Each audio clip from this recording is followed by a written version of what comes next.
TDP, YSRCP కాకుండా junior NTR లాంటి వాళ్ళు వచ్చి పార్టీ ఫ్లోట్ చేస్తే వస్తే గిస్తే ముందు ప్రమాదం లోకేష్ చంద్రబాబు నాయుడు గారు కలిసి జూనియర్ ఎన్టీఆర్ని ఎంత తొక్కాలో అంత తొక్కే కార్యక్రమంలో ఉన్నారు. వై ఓన్లీ అంబటి రాంబాబు గారు? రెడ్ బుక్ లో టార్గెట్ చేసుకొని పేరు కూడా ఎక్కించుకోబడిన అంశం ఏముందని? వైఎస్ఆర్ కాంగ్రెస్ పార్టీ ఓడిపోయిన తర్వాత ఈ కూటమి ప్రభుత్వం అధికారంలోకి వచ్చిన తర్వాత చాలా దుర్మార్గమైన పద్ధతుల్లో ఈ ప్రభుత్వం నడుస్తున్నది. మీరు ఇంతకంటే దారుణంగా అధికారంలో ఉన్నప్పుడు వ్యవహరించారు కాబట్టి మేమేం దారుణంగా వ్యవహరించాం? 2-3 దాడులు. ఏం పని ఉంది సార్ మీకు? బెంగళూరు అంటారు, హైదరాబాద్ అంటారు. అధికారంలో లేనప్పుడు ఆయనకి వ్యాపారాలు ఉన్నాయి, ఆయన సొంత పనులు ఉంటాయి, అవి చూసుకుంటారు. అప్పుడేమో చంద్రబాబు నాయుడు గారిని అన్నారు రాష్ట్రం విడిచి వెళ్ళిపోతున్నారు. ఇప్పుడు మీరు అంటున్నారు.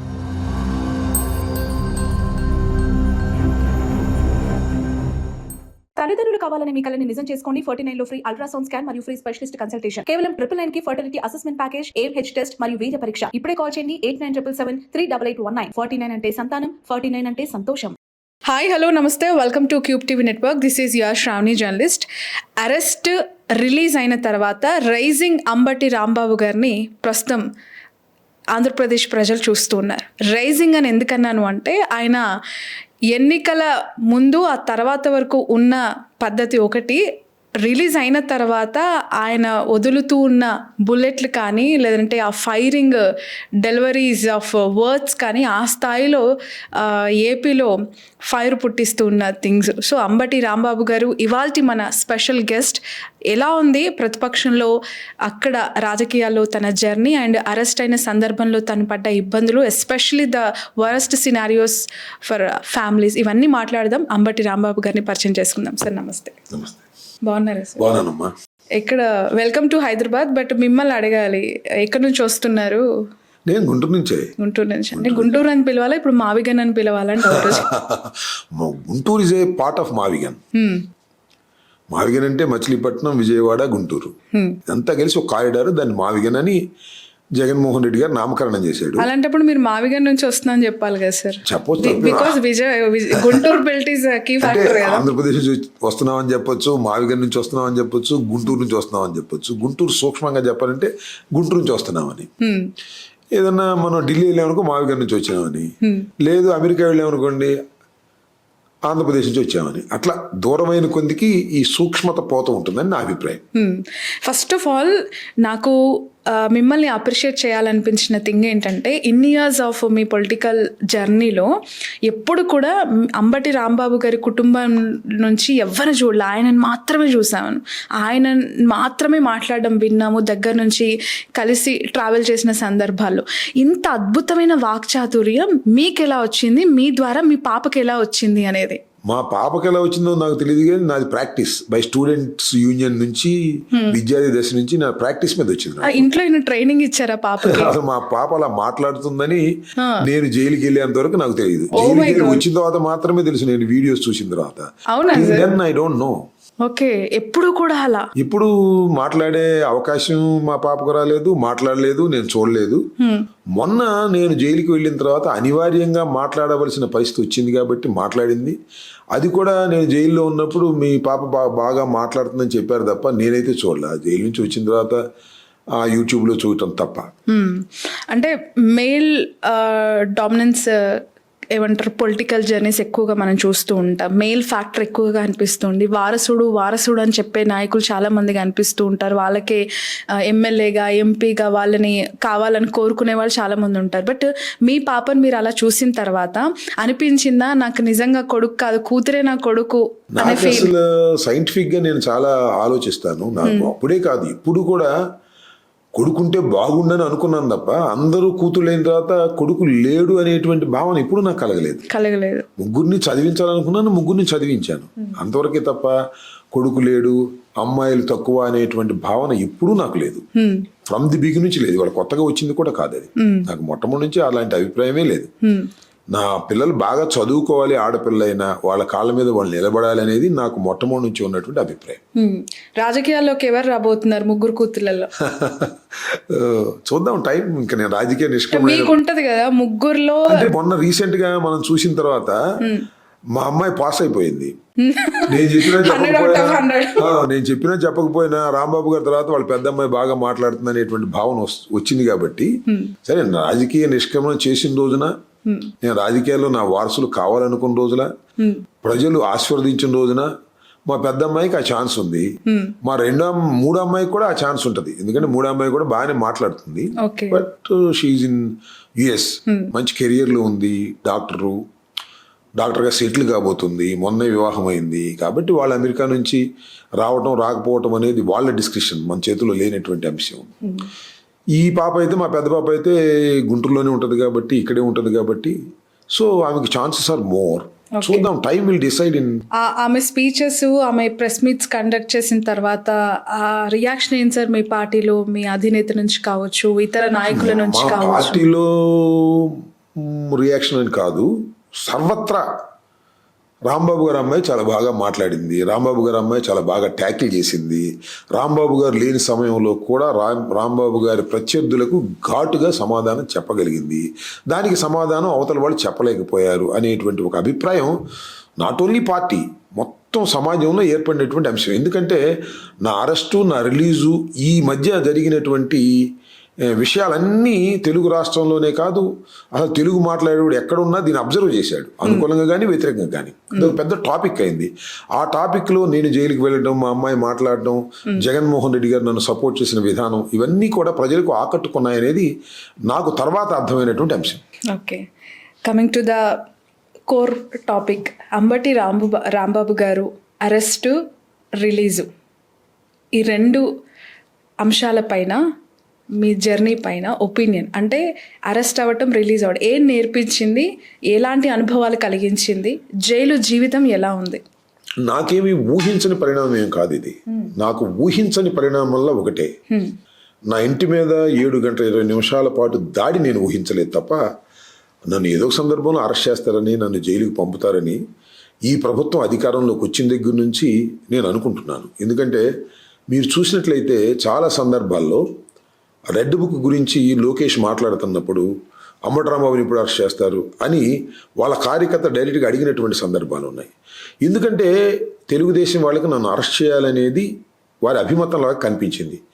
దానికి కారణం నేను తప్పు చేశానని కాదు, నేను జగన్మోహన్ రెడ్డి గారిని, రాజశేఖర రెడ్డి గారిని సపోర్ట్ చేస్తున్నటువంటి విధానం, తెలుగుదేశంలో ముఖ్యంగా లోకేష్ని, చంద్రబాబు నాయుడు గారిని విమర్శిస్తున్నటువంటి విధానం వారికి ఎక్కడో బలంగా గుచ్చుకుంది. కాబట్టి నా మీద కక్ష సాధించాలనేటువంటి దృక్పథం వారికి డే 1 నుంచి ఉంది. కానీ నేను ఎక్కడ దొరుకుతానని చూస్తున్నారు. ఎందుకలా? చాలా మంది లీడర్స్ ఉన్నారు వైసీపీలో, చాలా మంది వాళ్ళని ఇంకా ఎక్కువగా అసభ్యకర పదజాలంతో తిట్టిన నాయకులు ఉన్నారు.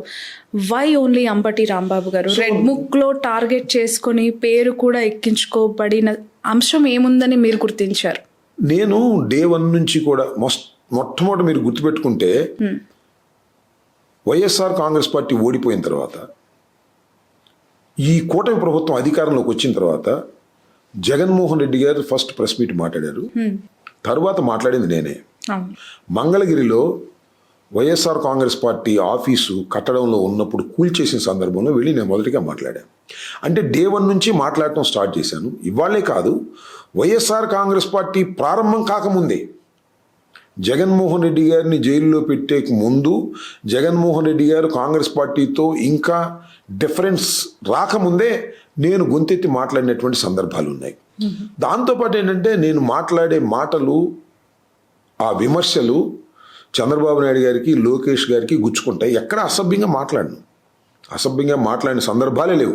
మొన్న కూడా నేను మాట్లాడినటువంటి అసభ్యకరమైన మాటలు అనేవి మైక్ ముందు కాదు, అది ప్రెస్ మీట్ కాదు, అది ఒక గలాట, 2 వర్గాల మధ్య జరుగుతున్న గలాట. నా మీదకు ఒక వర్గం వస్తున్నటువంటి సందర్భం, నన్ను ఇష్టం వచ్చినట్టుగా తిడుతున్నటువంటి సందర్భం, ఆ తిడుతున్నటువంటి మాటలే నా చెవులకు చేరటం, నేను తిరిగి మాట్లాడటం జరిగింది. అఫ్కోర్స్ దానికి తర్వాత క్షమాపణ కూడా చెప్పాను అనుకోండి. అయినా సరే దొరికాడరా రాంబాబు అనేటువంటి ఉద్దేశంతో నన్ను ఎంతగా హేళన చేయాలో, ఎంతగా అవమానించాలో, ఎంతగా చెయ్యాలో అంతగా చేశారు, మితిమీరి చేశారు. 7 గంటల 20 నిమిషాల సేపు నా ఇంటి మీద కంటిన్యూస్ దాడి, నా భార్య మీద, నా పిల్లల మీద విపరీతమైన బూతు పదాలం, నా ఫర్నిచర్ నాశనం చేయటం, నా కార్లు ధ్వంసం చేయటం, నా ఇల్లును ధ్వంసం చేయటం, అవసరమైతే నా ఇల్లును తగలబెట్టాలని అనుకోవడం, ఇవన్నీ చాలా క్రూరంగా చేశారనేది అందరికీ అర్థమైనటువంటి అంశమే. గుంటూరు జిల్లా అంటే అంబటి రాంబాబు గారు అంటే గుంటూరు. ఈ స్థాయిలో ఒక కాపు నేతగా ఎమర్జ్ అయిన ఒక పీపుల్స్ లీడర్గా మీకు ఒక పేరుంది. ఈ స్థాయిలో అక్కడ గలాటా జరుగుతూ ఉంటే టీడీపీ వాళ్ళు ఈ దారుణంగా మా ఇంటి పైన రాళ్ళు దాడి చేశారు, తగలబెట్టాలని మీరు చెప్తూ ఉన్నారు కదా. మీరు ఒక ఎక్స్ఎమ్మెల్యే, మంత్రి, మాజీ మంత్రి, అక్కడ చాలామంది నాయకుల సపోర్ట్ మీకుంది. ఎందుకు మీకు అంత ఏమంటారు సెక్యూరిటీ పరంగా మీ కార్యకర్తలు కావచ్చు, మీ నాయకులు కావచ్చు ఎదుర్కోలేకపోయారు, అక్కడ మీకు అండగా ఉండలేకపోయారు? అడిగే ప్రశ్న నాకు అర్థమైంది. మీ మీద 7 గంటల 20 నిమిషాల పాటు తెలుగుదేశం కార్యకర్తలు వచ్చి దాడి చేస్తుంటే మీరు కూడా బలమైన నాయకులు కదా, మీకు వైఎస్ఆర్ కాంగ్రెస్ పార్టీ క్యాడర్ ఉంది కదా, వాళ్ళు ఎందుకు వచ్చి ఈ దాడిని ఎదుర్కోలేకపోయారు అనేది ప్రశ్న. ట్రూ. అలాంటి సందర్భం రాలేదు. ఎందుకు రాలేదంటే నాకు తెలిసి ఒక 200 మంది 300 మంది నా కార్యకర్తలు నా దగ్గర రావడానికి ప్రయత్నం చేశారు. వీళ్ళు వస్తున్నటువంటి వాళ్ళని, వీళ్ళు ఏదైతే దౌర్జన్యం చేస్తున్నారో వాళ్ళని నివారించాలనే ప్రయత్నం చేశారు. కానీ పోలీసులు ఆయన తరిమి కొట్టారు, పోలీసులు లాఠీ చార్జ్ చేశారు. అంటే ఇక్కడ ఒక కుట్రపూరితమైన వాతావరణం. తెలుగుదేశం పార్టీ కార్యకర్తలు ఎలా పడితే అలా వచ్చేస్తారు ఇంటి మీదకి, కానీ నా కార్యకర్తలు వస్తే మాత్రం పోలీసులు తరిమి కొడతారు. అంటే పోలీసుల రక్షణలోనే నా ఇంటి మీద దాడి జరిగింది. ఇది చాలా విస్పష్టమైనటువంటి అంశం. ఉన్నాయా ఆన్ రికార్డ్ మీ దగ్గర కెమెరా విజువల్స్ అన్నీ కూడా? అంటే మేము కొన్ని సోషల్ మీడియాలో చూసాము ఆల్రెడీ. కాదు, అసలు ఏ టీవీ ఛానల్లో వారి దగ్గరైనా ఉన్నాయి, వాళ్ళు ఇస్తారా లేదా అది వేరే విషయం. ఎందుకంటే నేను 4:30 నిమిషాలకు ప్రెస్ మీట్ పెట్టా, అన్ని ఛానల్స్ వచ్చినాయి. 4:30 నిమిషాలకు నేను ప్రెస్ మీట్ పెట్టి అలా లోపలికి వెళ్ళంగానే బహుశా 5 లేదా ఒక 5 నిమిషాల దాకా 5ంటికి అటాక్ స్టార్ట్ అయింది. ఆ కెమెరాలన్నీ అక్కడే ఉన్నాయి, మీరు అందరూ చూసి ఉంటారు. రాష్ట్రంలో టీవీల్లో ప్రతి టీవీలోనూ కంటిన్యూస్గా 7 గంటల 20 నిమిషాల పాటు కూడా ఈ దాడి యొక్క విజువల్స్ వచ్చాయి. కొందరు చూపించారు, కొందరు చూపించలేదు, కొందరు కొంత చూపించారు, కొన్ని కట్ చేశారు. ఇలా జరిగింది తప్ప అందరి దగ్గర కూడా ఆ విజువల్స్ ఉన్నాయి. నన్ను 10-20 నిమిషాలకు అరెస్ట్ చేసి తీసుకెళ్లిన సందర్భంలో కూడా అన్ని టీవీలు చూపించాయి. సో ఇది టీవీ కెమెరాల అందరి సాక్షిగా జరిగినటువంటి దాడి, పోలీసులు సాక్షిగా జరిగినటువంటి దాడి. ఇది రహస్యంగా జరిగింది కాదు, ఏదో ఎడారిలో జరిగింది కాదు, ఏదో పల్లెటూరులో జరిగింది కాదు, గుంటూరు నడిబొడిలో జరిగినటువంటి సంఘటన. ఆ సంఘటన అందరూ చూశారు కాబట్టి ఇవాళ ముక్కు మీద వేలు వేసుకొని తెలుగుదేశం పార్టీ, కూటమి పార్టీ అంబటి రాంబాబు గారి ఇంటి మీద దాడి చేయటం దారుణం, ఘోరం అని ఇవాళ అందరూ చెప్తున్నారు. అందుకే తెలుగుదేశం వాళ్ళు మాట్లాడలేకపోతున్నారు. కారణం అదే. Okay, right. ఆ రోజు రాత్రి మీ కుటుంబ సభ్యుల పరిస్థితి ఎందుకు అని అంటే, ఇంట్లో ఆడవాళ్ళు చాలా పానిక్ అయ్యే సిచ్యువేషన్లో, మీ కూతుర్లు కూడా చాలా డౌన్కి లోనైన సిచ్యువేషన్. ఏమనిపించింది అంటే జైల్లో మీకు ఇన్ఫర్మేషన్ తెలిసిన తర్వాత? జైల్లో కాదు, నేను ఆఫీస్లో ఉన్నాను. మా మిస్సెస్, మా అమ్మాయి, మా 2 అమ్మాయిలు, మనవాళ్ళు 4 ఆ ఇంట్లో ఉన్నారు. నేను ఇంట్లో నా మీద దాడి జరుగుతున్నప్పుడు ఆ ఇంట్లో ఏం జరుగుతుంది అనేది మాకు ఫోన్ చేస్తున్నారు. వాళ్ళంతా కూడా వెళ్ళిపోయి నా బెడ్రూమ్, పైన మా బెడ్రూమ్ ఉంటుంది, బెడ్రూమ్లోకి వెళ్ళిపోయి బెడ్రూమ్లో కూడా వస్తారని చెప్పేసి బాత్రూంలోకి వెళ్ళి దాక్కున్నారు. అక్కడి నుంచి ఫోన్లు చేస్తున్నారు. సరే, ఎందుకన్నా కానీ తలుపులు తెరుచుకోకపోవటం వల్ల కానీ, లేకపోతే ఏదైనా కొంతమంది సంస్కారం ఉండబట్టి కానీ నా ఇల్లు తలుపులు బాగుకొట్టి నా ఇంట్లోకి వెళ్ళలేదు, మా భార్య పిల్లల్ని కొట్టలేదు. మధ్యలో 10-20కు ఎప్పుడో నేను అరెస్ట్ అయిపోయిన తర్వాత నా భార్య పిల్లలు వెనుక నుంచి వేరే చోటకి వెళ్ళి దాక్కోవాల్సిన పరిస్థితి ఏర్పడింది. అది తర్వాత తెలిసిన అంశం, నేను జైలు నుంచి వచ్చిన తర్వాత నాకు తెలిసినటువంటి అంశం. ఒక భయంకరమైనటువంటి వాతావరణం. మేమంటే జనరల్గా పాలిటిక్స్లో ఉంటాము, దాడులు చూసాము, తగాదాలు చూసాము, అన్నీ చూసాము. కానీ నాకు ఇప్పుడు మా అమ్మాయి బాగా మాట్లాడిందని మీరు అంటున్నారు, కానీ తర్వాత తెలిసింది. కానీ మా అమ్మాయి కానీ, నా పిల్లలు కానీ, నా భార్య కానీ ఎలక్షన్ సమయంలో వచ్చి దండం పెట్టి ఓటేమని అడగటం తప్ప ఇప్పుడు రాజకీయాల గురించి మాట్లాడిన వాళ్ళు కాదు, రాజకీయాల్లో పాల్గొనే వాళ్ళు అంతకంటేనూ కాదు. మరి ఈ పరిస్థితి వాళ్ళు ఎదుర్కోవటం అంటే ఎంత భయానక వాతావరణం ఉంటుందో నేను ఊహించగలరు, మీరు ఊహించగలరు, ప్రజలు కూడా ఊహించగలరు. అలాంటి భయానక వాతావరణాన్ని నుంచి ఆ భగవంతుడు కాపాడాడు అనేటువంటి భావంతో నా భార్య పిల్లలు ఉన్నారు. నేను అరెస్ట్ అయ్యి 10-20 నిమిషాలకు తీసుకువెళ్ళిన తర్వాత చూస్తున్న వాళ్ళందరూ అయ్యా ఇక రాంబాబు గారు బతికిపోయాడులే, పోలీసుల సమక్షంలోకి వెళ్ళిపోయాడు, ఇంకా దాడి జరగదు, ఆయన చంపరు అనేటువంటి భావన కూడా కలిగింది. ఇది చాలా దురదృష్టకరమైనటువంటి పరిణామం. ఈ రాష్ట్రంలో అలా జరగాల్సిన అవసరం లేదు. ఇలా కూటమి ప్రభుత్వం ఇలా చేయాల్సిన అవసరం కూడా లేదు. పైగా నేనేం ఫ్రాక్షనిస్ట్ని కాదు, నేను ఎవరిని చంపలేదు, ఇప్పుడు ఫ్యాక్షన్ మెయింటైన్ చేయలేదు, న్యాయబద్ధంగా పోయిన వాడిని తప్ప నేను ఏమైనా చంపి ఉంటేనో ఏమైనా కొట్టుంటేనో వాళ్ళు కష్టపడి నన్ను చంపొచ్చు, నన్ను కొట్టవచ్చు ఫ్యాక్షన్ ఉంటే. అలాంటి వ్యక్తిత్వం లేదు నాకు. అయినా నా మీద ఓకే మాటలు మాట్లాడానో, లేకపోతే లోకేష్ని గట్టి పదజాలంతో విమర్శించానో, లేకపోతే నీ రెడ్ బుక్ నా కుక్క కూడా లెక్క చేయదని అన్నానో పదే, లేదా సంక్రాంతికి నేను పొలిటికల్ డ్యాన్స్ వేశానో, దానిలో చంద్రబాబు నాయుడు గారిని కూల్చేది జగన్మోహన్ రెడ్డి అని చెప్పానేనో, చెబుతున్నాడు ఈ రాంబాబు, వింటున్నావా చంద్రబాబు అని అన్నానేనో, ఇవన్నీ కక్ష పెట్టుకొని ఇంత దాడి చేయవలసిన అవసరం ఉంటుందా ప్రజాస్వామ్యంలో అనేది ఆలోచించుకోవాలి. నేను ఒక పాట పాడి క్రిటిసైజ్ చేస్తే మరొకరు వాళ్ళు పాట పాడి మమ్మల్ని క్రిటిసైజ్ చేసి తప్పలేదు. నేను ఒక మాట మాట్లాడి తోటలాగా వదిలితే వాళ్ళు నాతో మాట్లాడొచ్చు, వాళ్ళు కూడా మీడియాలో మాట్లాడి నన్ను దాన్ని ఖండించవచ్చు. కానీ ఇంటి మీద దాడి చేయటం, భార్య పిల్లల్ని హింసించటం, నన్ను చంపాలని ప్రయత్నం చేయటం, జైల్లో పెట్టడం, జైల్లో పెట్టిన తర్వాత కూడా పోలీసుల చేత హింసించే కార్యక్రమం చేయటం, ఒక కేసులో బెయిల్ ఇస్తే మరో కేసులో పెట్టడం, ఇవన్నీ అవసరమా? చంద్రబాబు నాయుడు గారికి అవసరమా? లోకేష్కి అవసరమా? చాలా దుర్మార్గమైన పద్ధతుల్లో ఈ ప్రభుత్వం నడుస్తున్నది. మీరు ఇంతకంటే దారుణంగా అధికారంలో ఉన్నప్పుడు వ్యవహరించారు కాబట్టే ఇది దీనికి రియాక్షన్ అని చెప్పి చాలా మంది దాన్ని క్లెయిమ్ చేసుకున్న టీడీపీ నాయకులు ఉన్నారు. మేమేం దారుణంగా వ్యవహరించాం? 2-3 దాడులు చంద్రబాబు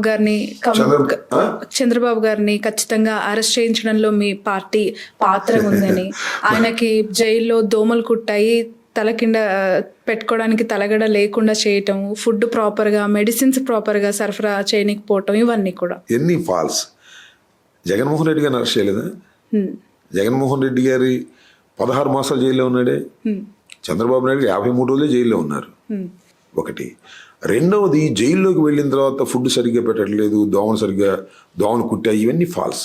ఎందుకంటే నేను కూడా జైలుకి వెళ్ళి వచ్చా 18 రోజుల పాటు. ఆయన 53 రోజులు ఉన్నాడు. నేను ఏ బ్యారక్లో ఉన్నానో ఖచ్చితంగా నా ఎదురు బ్యారక్లోనే ఆయన ఉన్నాడు. ఆయన చాలా బాగా చూసుకున్నారు.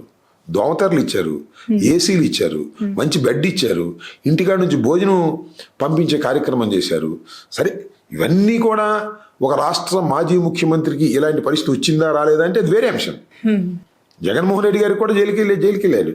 జగన్మోహన్ రెడ్డి గారు జైలుకి వెళ్ళటంలో కూడా పాత్ర వహించింది చంద్రబాబు నాయుడు గారే. ఇది కూడా లీగల్గా వెళ్ళారు, కేసు ప్రకారం వెళ్ళారు, కోర్టులోకి వెళ్ళారు. కాకపోతే జగన్మోహన్ రెడ్డి గారిని అరెస్ట్ చేసి లోపల పెట్టడం ఏమో ధర్మం, చంద్రబాబు నాయుడు గారిని 53 రోజులు జైల్లో పెట్టడం అధర్మం అని ఆర్గ్యూ చేస్తే నేనేం చెప్పగలుగుతాను? సో అది రివెంజ్ అంటారు. రివెంజ్ క్వశ్చన్ కాదు, అది చట్ట ప్రకారం జరిగింది, ఇది కూడా చట్ట ప్రకారం జరిగింది అని వాళ్ళు అన్నారు, అది వేరే అంశం. Will face in the court. ఇవాళ నాది చట్ట ప్రకారం జరిగిందా? చిన్నగా ఆలోచిద్దాం. నాకు ఒక కేసులో బెయిల్ వచ్చేసింది, ఇంకో కేసులో మళ్ళీ ఎందుకు పీటీ వారెంట్ పెట్టారు, దానిలో కేసు వచ్చేసి బెయిల్ వచ్చింది, మళ్ళీ ఇంకొక ఎందుకు పీటీ వారెంట్ పెట్టారు. ఈ పీటీ వారెంట్లకు జరిసేవాడు కదా ఈ రాంబాబు, అది తెలుసుకోవడానికి 3 పీటీ వారెంట్లు అయింది. తర్వాత ఇంకోటి కూడా పెట్టొచ్చు, అవి కూడా రెడీగా ఉన్నాయి. ఇక పెట్టినా వీడు జడవని వదిలేశారు, అంతే కదా. ఇది జరిగినటువంటి విషయం. అంబటి రాంబాబు గారి కళ్ళల్లో కన్నీళ్లు చూడాలని, అంబటి రాంబాబు గారిని జైలు పాలు చేసినందుకు ఏడిపించాలని శతవిధాల ప్రయత్నం చేసిన వారికి అసలు ఒక సవాల్ చేశారు, పుష్పలోని తగ్గేదే లేదు. అసలు ఏం సార్ ఆ స్టబర్నెస్ ఏంటి, మీ ధైర్యం ఏంటి? నా కళ్ళమ్మట నీళ్లు ఎప్పుడు వస్తాయంటే ఎమోషన్ అయినప్పుడు, నేను గాయపడ్డప్పుడు కాదు, ఒక ఎమోషన్, అభిమానంతో నన్ను పొగిడినప్పుడు, నన్ను మెచ్చినప్పుడు, లేకపోతే ఎదుటి వాళ్ళని మెచ్చుకోవాల్సి వచ్చినప్పుడు నా కళ్ళమ్మట నీళ్లు తిరుగుతాయి తప్ప ఇలాంటి చచ్చు పుచ్చు దౌర్జన్యాలకి లేదా ఇలాంటి కుట్రలకి కుతంత్రాలకి నా కళ్ళ వెంట నీళ్లు రానే రావు. ఎందుకంటే అనుభవం ఉన్నవాడిని, 68 సంవత్సరాల నిండిన వాడిని. ఏం మా ఉంటే ఇంకన్నాళ్ళు బతుకుతాం, ఇంకో 10 సంవత్సరాలు ఆరోగ్యంగా బతికితే 10 సంవత్సరాలు, అది కూడా నవేడేస్ అన్ని మెడిసిన్స్ వచ్చాయి కాబట్టి. మా ఫాదర్ 85 ఇయర్స్ బతికారు, పూర్తి ఆరోగ్యం కూడా బతకదు. చివరి ఒక 2-3 ఇయర్స్ ఇంట్లో నుంచి బయట రాకున్నారు. ఎవరైనా అంతే కదా, ఫైనల్లీ వీ విల్ గో. కానీ ఇన్ని సంవత్సరాలు చాలా పట్టుదలగా బతికాను, గౌరవంగా బతికాను, కమిట్మెంట్తో బతికాను. ఇక్కడ నుంచి కమిట్మెంట్ నేను వదలాల్సిన అవసరం లేదు. వీళ్ళు చేసే దౌర్జన్యాలకు లొంగవలసిన అవసరం లేదు. వీళ్ళు చేసే కుట్రలకు నేను బలి కావాల్సిన అవసరం లేదు.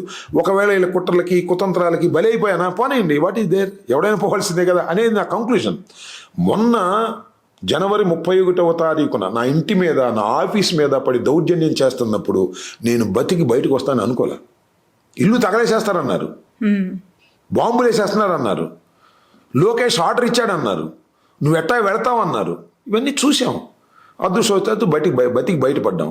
సరే, ఇంకా రాబోయే కాలంలో చంపేస్తారా, నరికేస్తారా, ఏం చేస్తారా, ఇంక 3 సంవత్సరాల ప్రభుత్వం అధికారంలో ఉంది కాబట్టి ఏదైనా చేయగలరు. ఎందుకంటే పోలీసులతో నన్ను కొట్టించాలని ప్రయత్నం చేసినటువంటి దౌర్భాగ్యమైనటువంటి ప్రభుత్వం దేనికైనా తెగిస్తుంది కదా. దేనికి తెగించినా నేను సిద్ధంగానే ఉన్నాననేటువంటి అభిప్రాయంతో నేను వచ్చేసాను. ఇంకా నన్ను ఏం చేస్తారు, చేసుకొని, నాకేం అభ్యంతరం కూడా ఏమీ లేదు. రైట్. అధికార ప్రతిపక్షాల మధ్య రాజకీయంగా విమర్శలు, దూషణలు ఉండడం సహజం. కానీ ఏపీలో ఎక్కడా లేని విధంగా వ్యక్తిగతంగా ఫ్యామిలీస్ వరకు రాజకీయాలు వచ్చేయటం, కోర్టులకి అరెస్ట్ల వరకు తీసుకెళ్ళటం, అసలు ఎలా చూడాలి? ఇక్కడైనా ఇది ఎక్కడ ప్రారంభమైంది అనేది ఇక్కడ ప్రశ్న. రాజశేఖర రెడ్డి గారు మరణించిన తర్వాత జగన్మోహన్ రెడ్డి గారు జైలుకి వెళ్ళాల్సిన పరిస్థితి ఎందుకు వచ్చింది? చట్ట ప్రకారం వచ్చిందా, కుట్రలో భాగంగా వచ్చిందా అనేది నా ప్రశ్న. చట్ట ప్రకారం వచ్చింది అంటే నేనేం మాట్లాడను. దానిలో కుట్రల ప్రకారమే వచ్చింది అనుకుంటే మాత్రం చర్చించాలి కదా. అక్కడే ప్రారంభమైంది కదా, అది కొనసాగుతుంది అనమాట అనుకోవాలి మనం. అనుకుంటే అది ఇప్పుడు తారాస్థాయికి చేరిందంటారా? ఇది తారాస్థాయికి చేరుతుందా లేకపోతే ఇంతటితో ఆగుతుందా అనేది కాలం నిర్ణయించవలసిందే తప్ప ఏది కూడా మేము చంద్రబాబు నాయుడు గారిని కానీ తెలుగుదేశం ప్రభుత్వాన్ని కానీ అణచాలనేటువంటి కుట్రలతో మేము ప్రవర్తించలేదు. ఎక్కడైనా చిన్న చిన్న తప్పులు జరిగితే జరిగి ఉండొచ్చు. ఇప్పుడు తెలుగుదేశం ఆఫీస్ మీద దాడి జరిగింది, అది నేను కరెక్ట్ అని నేను అన్నాను. పట్టాభింటి మీద దాడి జరిగింది, దాన్ని కరెక్ట్ అని అన్నాను నేను. కానీ ఇక్కడ గమనించాల్సింది ఏంటంటే వాటికి రిటాలియేషనే అంబటి రాంబాబు మీద దాడి అంటే తప్పు. ఎందుకంటే దాడి చేసేటప్పుడు ఎలా ఉంటుంది, పోలీసులు లా అండ్ ఆర్డర్ని కాపాడాలి. ఒక పట్టాభి మీద దాడి జరిగింది, పోలీసులు వీలైగానే పారిపోయారు. తెలుగుదేశం ఆఫీస్ మీద దాడి జరిగింది, పోలీసులు వస్తున్నారనేసి పారిపోయారు. మరి నా ఇంటి మీద 5 గంటలకు ప్రారంభమైన దాడి, పోలీసులు వచ్చారు, పోలీసులు అక్కడ ఉన్నారు. ఖచ్చితంగా 7 గంటల 20 నిమిషాల సేపు పోలీసులే అక్కడ ఉన్నారు, అయినా దాడి జరిగింది. ఏంటి ఇది క్రూరం, ఇది కుట్ర కాదా? దీన్ని ఒకే రకంగా పోలుస్తామా? ఒకసారి జరుగుతాయండి. ఒకసారి ఒక స్పర్ ఆఫ్ ది మూమెంట్లో ఇంత ఇష్యూ జరిగింది కదా సార్, 5 నుంచి రాత్రి 10:30-11 వరకు, 12 నిమిషాలు అంటే మిమ్మల్ని అరెస్ట్ చేసేంత ఒక పీక్ లెవెల్ ఆఫ్ సిచ్యువేషన్స్ అక్కడ నెలకొని ఉన్నాయి కదా. మీ సీట్లో గెలిచిన ఎమ్మెల్యే గారి పాత్ర ఉందనుకుంటున్నారా? నిజంగానే ఆమెకు అంత ధైర్యం లేదు, ఆవిడ జస్ట్ మొన్న ఎలక్షన్ లో గెలిచిన ఎమ్మెల్యే, ఖచ్చితంగా అధికారంలో ఉన్న హైకమాండ్ నుంచి ఇండికేషన్స్ ఉండే ఇదంతా జరిగింది అని చెప్పి భావిస్తూ ఉన్నారు. నాకున్న అవగాహన మేరకు నా దగ్గరికి ఎవరైతే వచ్చారో, ఆ గుంటూరు 2 ఎమ్మెల్యే మాధవి గారు కానీ, వాళ్ళ హస్బెండ్ కానీ, లేకపోతే ఇంకా చోటా మోటా నాయకులు కానీ, వాళ్ళదేం పేరు తప్పని నేను అనుకోను. This is organized by Pemmasani Chandrasekhar, కేంద్ర మంత్రి, పార్లమెంట్ సభ్యుడు. లోకేష్ పర్మిషన్తో ఇదంతా చేశారనేది తర్వాత తెలిసినటువంటి అంశం. మీకు చాలా సందర్భాల్లో చెప్పాను నేను, చాలా ప్రెస్ మీట్లో కూడా. దీనిలో తెలుగుదేశంలోనే ఒక్కొక్క వర్గం ఇంటి మీద దాడి చేయటం, రాంబాబుని హింసించటం కరెక్ట్ కాదు, ఇలా చెయ్యొద్దని అడ్డుకున్నారు. అడ్డుకున్నా కూడా ఒప్పుకోలేదు. ఒప్పుకోకపోతే వాళ్ళు ఊరు వదిలి వెళ్ళిపోయారు. ఆ రోజు ఏ గుడికో గోపురానికో వెళ్ళిపోయారు. మిగతా వాళ్ళే చేశారు. దీనికి అన్నిటికీ రింగ్ లీడర్ పెమ్మసాని చంద్రశేఖర్. ఎందుకు పెమ్మసాని గారు బయట ఎక్కడ కూడా ఓపెన్గా ఎవరికి వార్నింగ్ ఇవ్వలేదు? అంబటి రాంబాబు గారి విషయంలో వైసీపీకే ఒక సవాల్ విసిరారు ఆయన, లేకుండా చేస్తాను. ఆయన మనస్తత్వం మనది. కొత్తగా రాజకీయాల్లోకి వచ్చాడు, బాగా డబ్బులు ఉన్నవాడు. అక్కడ శంకర్ విలాస్ బ్రిడ్జ్ అని ఒక బ్రిడ్జిని ఆయన పడగొట్టేశాడు. అంటే ఒక పథకం ప్రకారం, అంటే చట్ట ప్రకారంగానే పడగొట్టారు. బట్ దానిలో ఆయన తప్పు చేస్తున్నాడు అనేది చాలా సందర్భాల్లో చెప్పాం. ఒకటి. రెండో అంశం ఏంటంటే దాని మీద ఏమైనా హర్ట్ అయ్యాడేమో నాకు తెలియదు. రెండో అంశం ఏంటంటే గుంటూరు జిల్లాలో కానీ ఆ పరిసర ప్రాంతాల్లో కానీ హీఈస్ ఓన్లీ ద లీడర్ అనేటువంటి పద్ధతుల్లో లోకేష్ ప్రవర్తిస్తున్నాడు. ఓకే.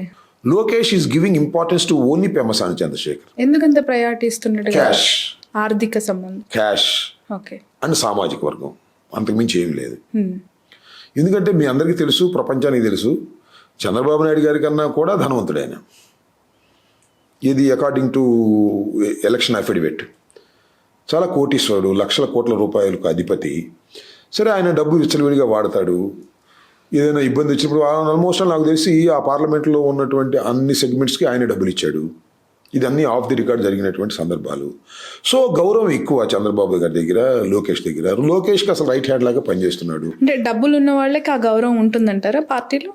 తల్లిదండ్రులు కావాలని మీ కలని నిజం చేసుకోండి. 49 లో ఫ్రీ అల్ట్రాసౌండ్ స్కాన్ మరియు ఫ్రీ స్పెషలిస్ట్ కన్సల్టేషన్. కేవలం 999 కి fertility assessment package, AMH test మరియు వీర్య పరీక్ష. ఇప్పుడే కాల్ చేయండి 8977738819. 49 అంటే సంతానం, 49 అంటే సంతోషం. ఇస్తున్నారు మీరు కదా అంటున్న దాని ఆయన ఇస్తున్నారు ప్రకారం. కదా. లేకపోతే వాట్ ఈస్ హీ? ఓకే. ఆయన ఒక సంఘ సేవ చేశాడా? తెలుగుదేశం పార్టీలో జెండా ఏమన్నా మోసాడా? అమెరికా నుంచి వచ్చాడు, డబ్బులు పెట్టాడు, గెలిచాడు.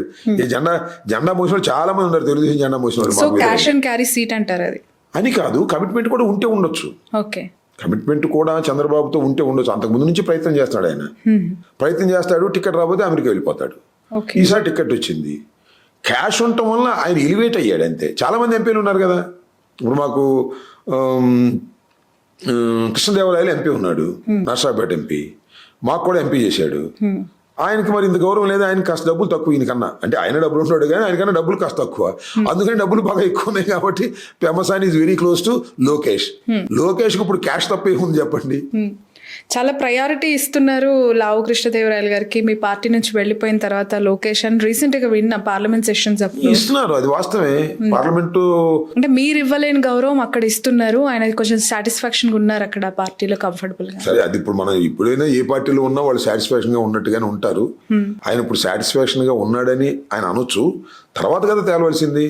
వీళ్ళిద్దరు ఎవరు ఇంపార్టెన్స్ ఇస్తున్నారో వాళ్ళు తెలుసుకోవాల్సిన అంశం. అంతర్గత విషయాల గురించి పెద్దగా మనం మాట్లాడాల్సిన అవసరం లేదు. కానీ శ్రీకృష్ణదేవరాయలు గారికి కూడా కొద్ది గొప్ప ఇంపార్టెన్స్ ఇస్తున్నమాట వాస్తవం. ఓకే, అంతవరకు ఓకే. కానీ పెమ్మసానితో పోలిస్తే ఇవ్వడానికి ఇచ్చేంత సీనియర్ నాకు కనపడలే అక్కడ.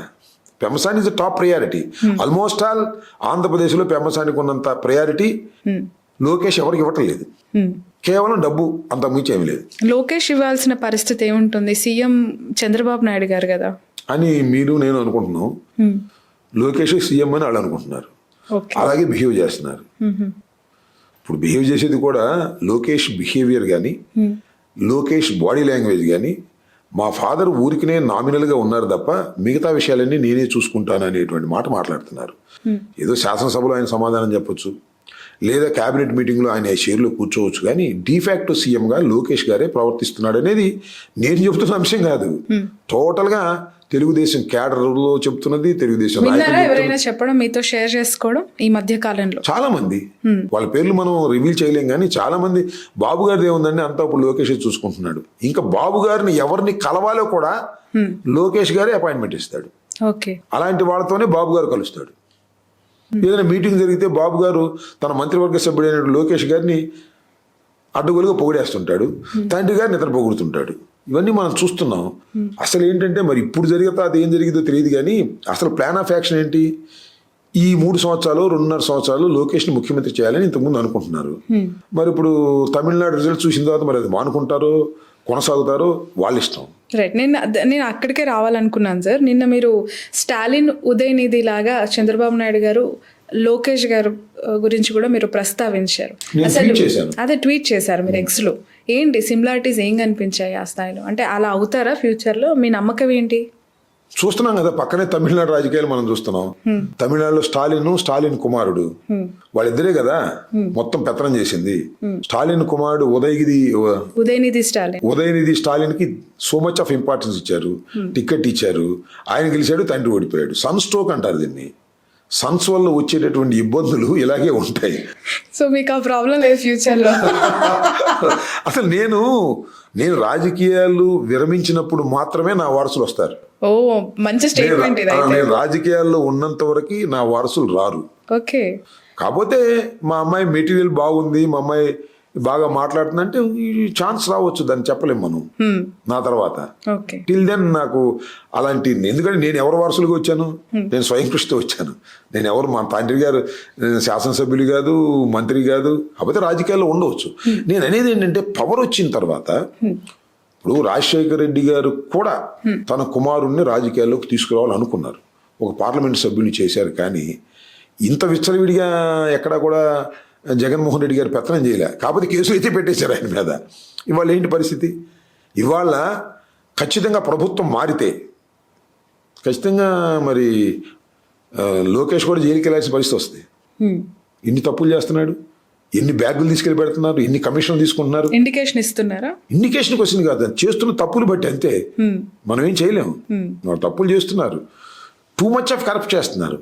చంద్రబాబు నాయుడు గారే కరప్షన్ కింగ్ అనుకుంటే దానికన్నా మించి వెళ్ళిపోయాడు ఈయన రోజు బ్యాగులు సర్దుకోవడం తప్ప రెండో పనే లేదు. కమిషన్ తీసుకోవటం, రాజధానిలో కాంట్రాక్టుల దగ్గర కమిషన్ తీసుకోవటం, ఎక్కడైనా సరే అసలు డబ్బులకు సంబంధించినటువంటి ఏ విషయం అయినా సరే లోకేష్ దగ్గర పంచాయతీ కావాల్సిందే. పెద్ద అమౌంట్స్, చిన్న చిన్న అమౌంట్స్ మాత్రం ఎమ్మెల్యేస్కి వదిలేస్తున్నారు. ఇది జరుగుతున్నటువంటి సత్యం. ఇది ఆ నోట తెలుగుదేశం వాళ్ళు అనుకుంటున్నటువంటి అంశాలు, నేను చెప్తున్నటువంటి అంశాలు కాదు. మీరు ఏదైనా ఆపరేషన్ చేయొచ్చు కదా సార్ అలాంటివి. ఏంటి ఆపరేషన్ చేసి అంత తేలిగ్గా దొరుకుతాడా లోకేష్ వాళ్ళు? అంటే ఇది కాదని చెప్పానండి. నేను కరప్ట్ చేయటం లేదు, నేను ధర్మంగా పోతున్నాను, నేను కమిషన్ తీసుకోవట్లేదని వాళ్ళు ఏం చెప్పట్లా. వాళ్ళు కూడా మేము విమర్శిస్తుంటే కాము ఊరుకుంటున్నారు. లైట్ తీసుకున్నారేమో మీకు. లైట్ తీసుకోవచ్చు, లైట్ అంటే తీసుకుంటారు ఇంత విమర్శలు చేస్తున్నప్పుడు. అవి నిజం కాదు, వాళ్ళు ఏదో అనేస్తారు. ఇది నిజమా కాదా అనేది రేపు బ్యాలెట్ లో తెలియదుగా. కాకపోతే 3 సంవత్సరాలు ఉండొచ్చు. సో తమిళనాడు పాలిటిక్స్ సినారియో ఇక్కడ రిపీట్ అవుతుంది ఏపీలో అనేది మీ స్ట్రాంగ్. ఏపీలోనే కాదు, ప్రభుత్వ వ్యతిరేకత ప్రారంభమైన తరువాత అది ఎక్కడ నాడి దొరకటంలా, ఏ సర్వేకి దొరకటంలా. మేము మొన్న 11 సీట్లు వస్తాయని మేము అనుకున్నామా? అసలు వాళ్ళు అనుకున్నారా తెలుగుదేశం కూటమి మాకు ఇన్ని వస్తాయని వాళ్ళు అనుకోవాలా? సో ప్రభుత్వ వ్యతిరేకత ప్రారంభమైన తర్వాత దాన్ని బ్యాలెట్లోనే మనం చూస్తున్నాం. ఇవాళ విజయ్ ఎవరన్నా గెలుస్తారని అన్నారా? ఒక్క సర్వే మాత్రం చెప్పింది విజయ్ గెలుస్తాడని. కనవాళ్ళందరూ నేను ఆన్లైన్లో తమిళనాడులో తెలిసిన వాళ్ళు ఫోన్ చేస్తే విజయ్ రాడు పెట్టాడు, సింగిల్ డిజిట్ అన్నారు మొట్టమొదట. మరి అలాంటిది విజయ్ ఘంటాపదంగా 108 సీట్లు కైవసం చేసుకొని ముఖ్యమంత్రి కావడానికి సిద్ధంగా ఉన్నాడు. సో ప్రభుత్వ వ్యతిరేకత అది. అనేది ఏంటంటే నిజానికి విజయ్ లేకపోతే ఏఐడిఎంకే అధికారంలోకి వచ్చి ఉండేది, స్టాలిన్ రాడు. విజయ్ వచ్చేటప్పటికి విజయ్కి మొగ్గారు. అసలు ఏఐడిఎంకే లేకపోతే విజయ్ ముఖ్యమంత్రిగా ఎక్కువ సీట్లు వచ్చేసి ఉండేవి. సో ప్రభుత్వ వ్యతిరేకత యొక్క గొప్పతనం తప్ప విజయ్ది ఒక్కటే గొప్పతనం కాదు. విజయ్ హీరో కావచ్చు, ప్రజల మధ్యకు వచ్చి బ్రహ్మాండంగా పనిచేయవచ్చు, కానీ ప్రభుత్వ వ్యతిరేకత విజయ్కి తోడైంది. ఇప్పుడు చిరంజీవి పార్టీ పెట్టాడు, అధికారంలోకి రాలేకపోయాడు. అలాగే మరి పవన్ కళ్యాణ్ గారు రాజకీయ పార్టీ పెట్టి సింగిల్గా పోటీ చేశాడు, ఒకసారి 2 సార్లు కాకపోయినా అధికారంలోకి రాలేకపోయాడు. ఎందుకంటే ఆపర్చునిటీస్ రాలేదు. అప్పుడు ప్రభుత్వ వ్యతిరేకతను వాళ్ళు పంచుకునే పరిస్థితి లేదు. రాజశేఖర రెడ్డి గారు ద్విగుణీకృతంగా వెలుగుతున్న రోజుల్లో చిరంజీవి గారు పార్టీ పెట్టాడు, అప్పుడు కాకుండా ఇంకోసారి పెడితే వచ్చి ఉండేవాడు. పరిస్థితులు కూడా కలిసి రావాలి. ఇవాళ విజయ్కి బ్రహ్మాండమైన పరిస్థితులు కలిసి వచ్చాయి. ఒకటి ఏంటంటే ప్రభుత్వ వ్యతిరేకత మెండుగా పెరిగింది, అన్నా డిఎంకేకి ఫేస్ లేదు, విజయ్ వైపు చూశారు. ఇన్ని కలిసి కలబోసి విజయం వరించింది తప్ప మరొకటి కాదని నా అభిప్రాయం. ఇవాళ కూడా తెలంగాణలో ఆంధ్రప్రదేశ్లో ఉన్న ప్రభుత్వాలు ఎన్నికలు వచ్చిన మరుక్షణమే కూలిపోతాయి, కొత్త ప్రభుత్వాలు వస్తాయి. దానికి కారణం ప్రభుత్వ వ్యతిరేకత పెరుగుతుంది. తెలంగాణలో కూడా విపరీతంగా పెరుగుతుంది, ఆంధ్రప్రదేశ్లో మరింతగా పెరుగుతుంది.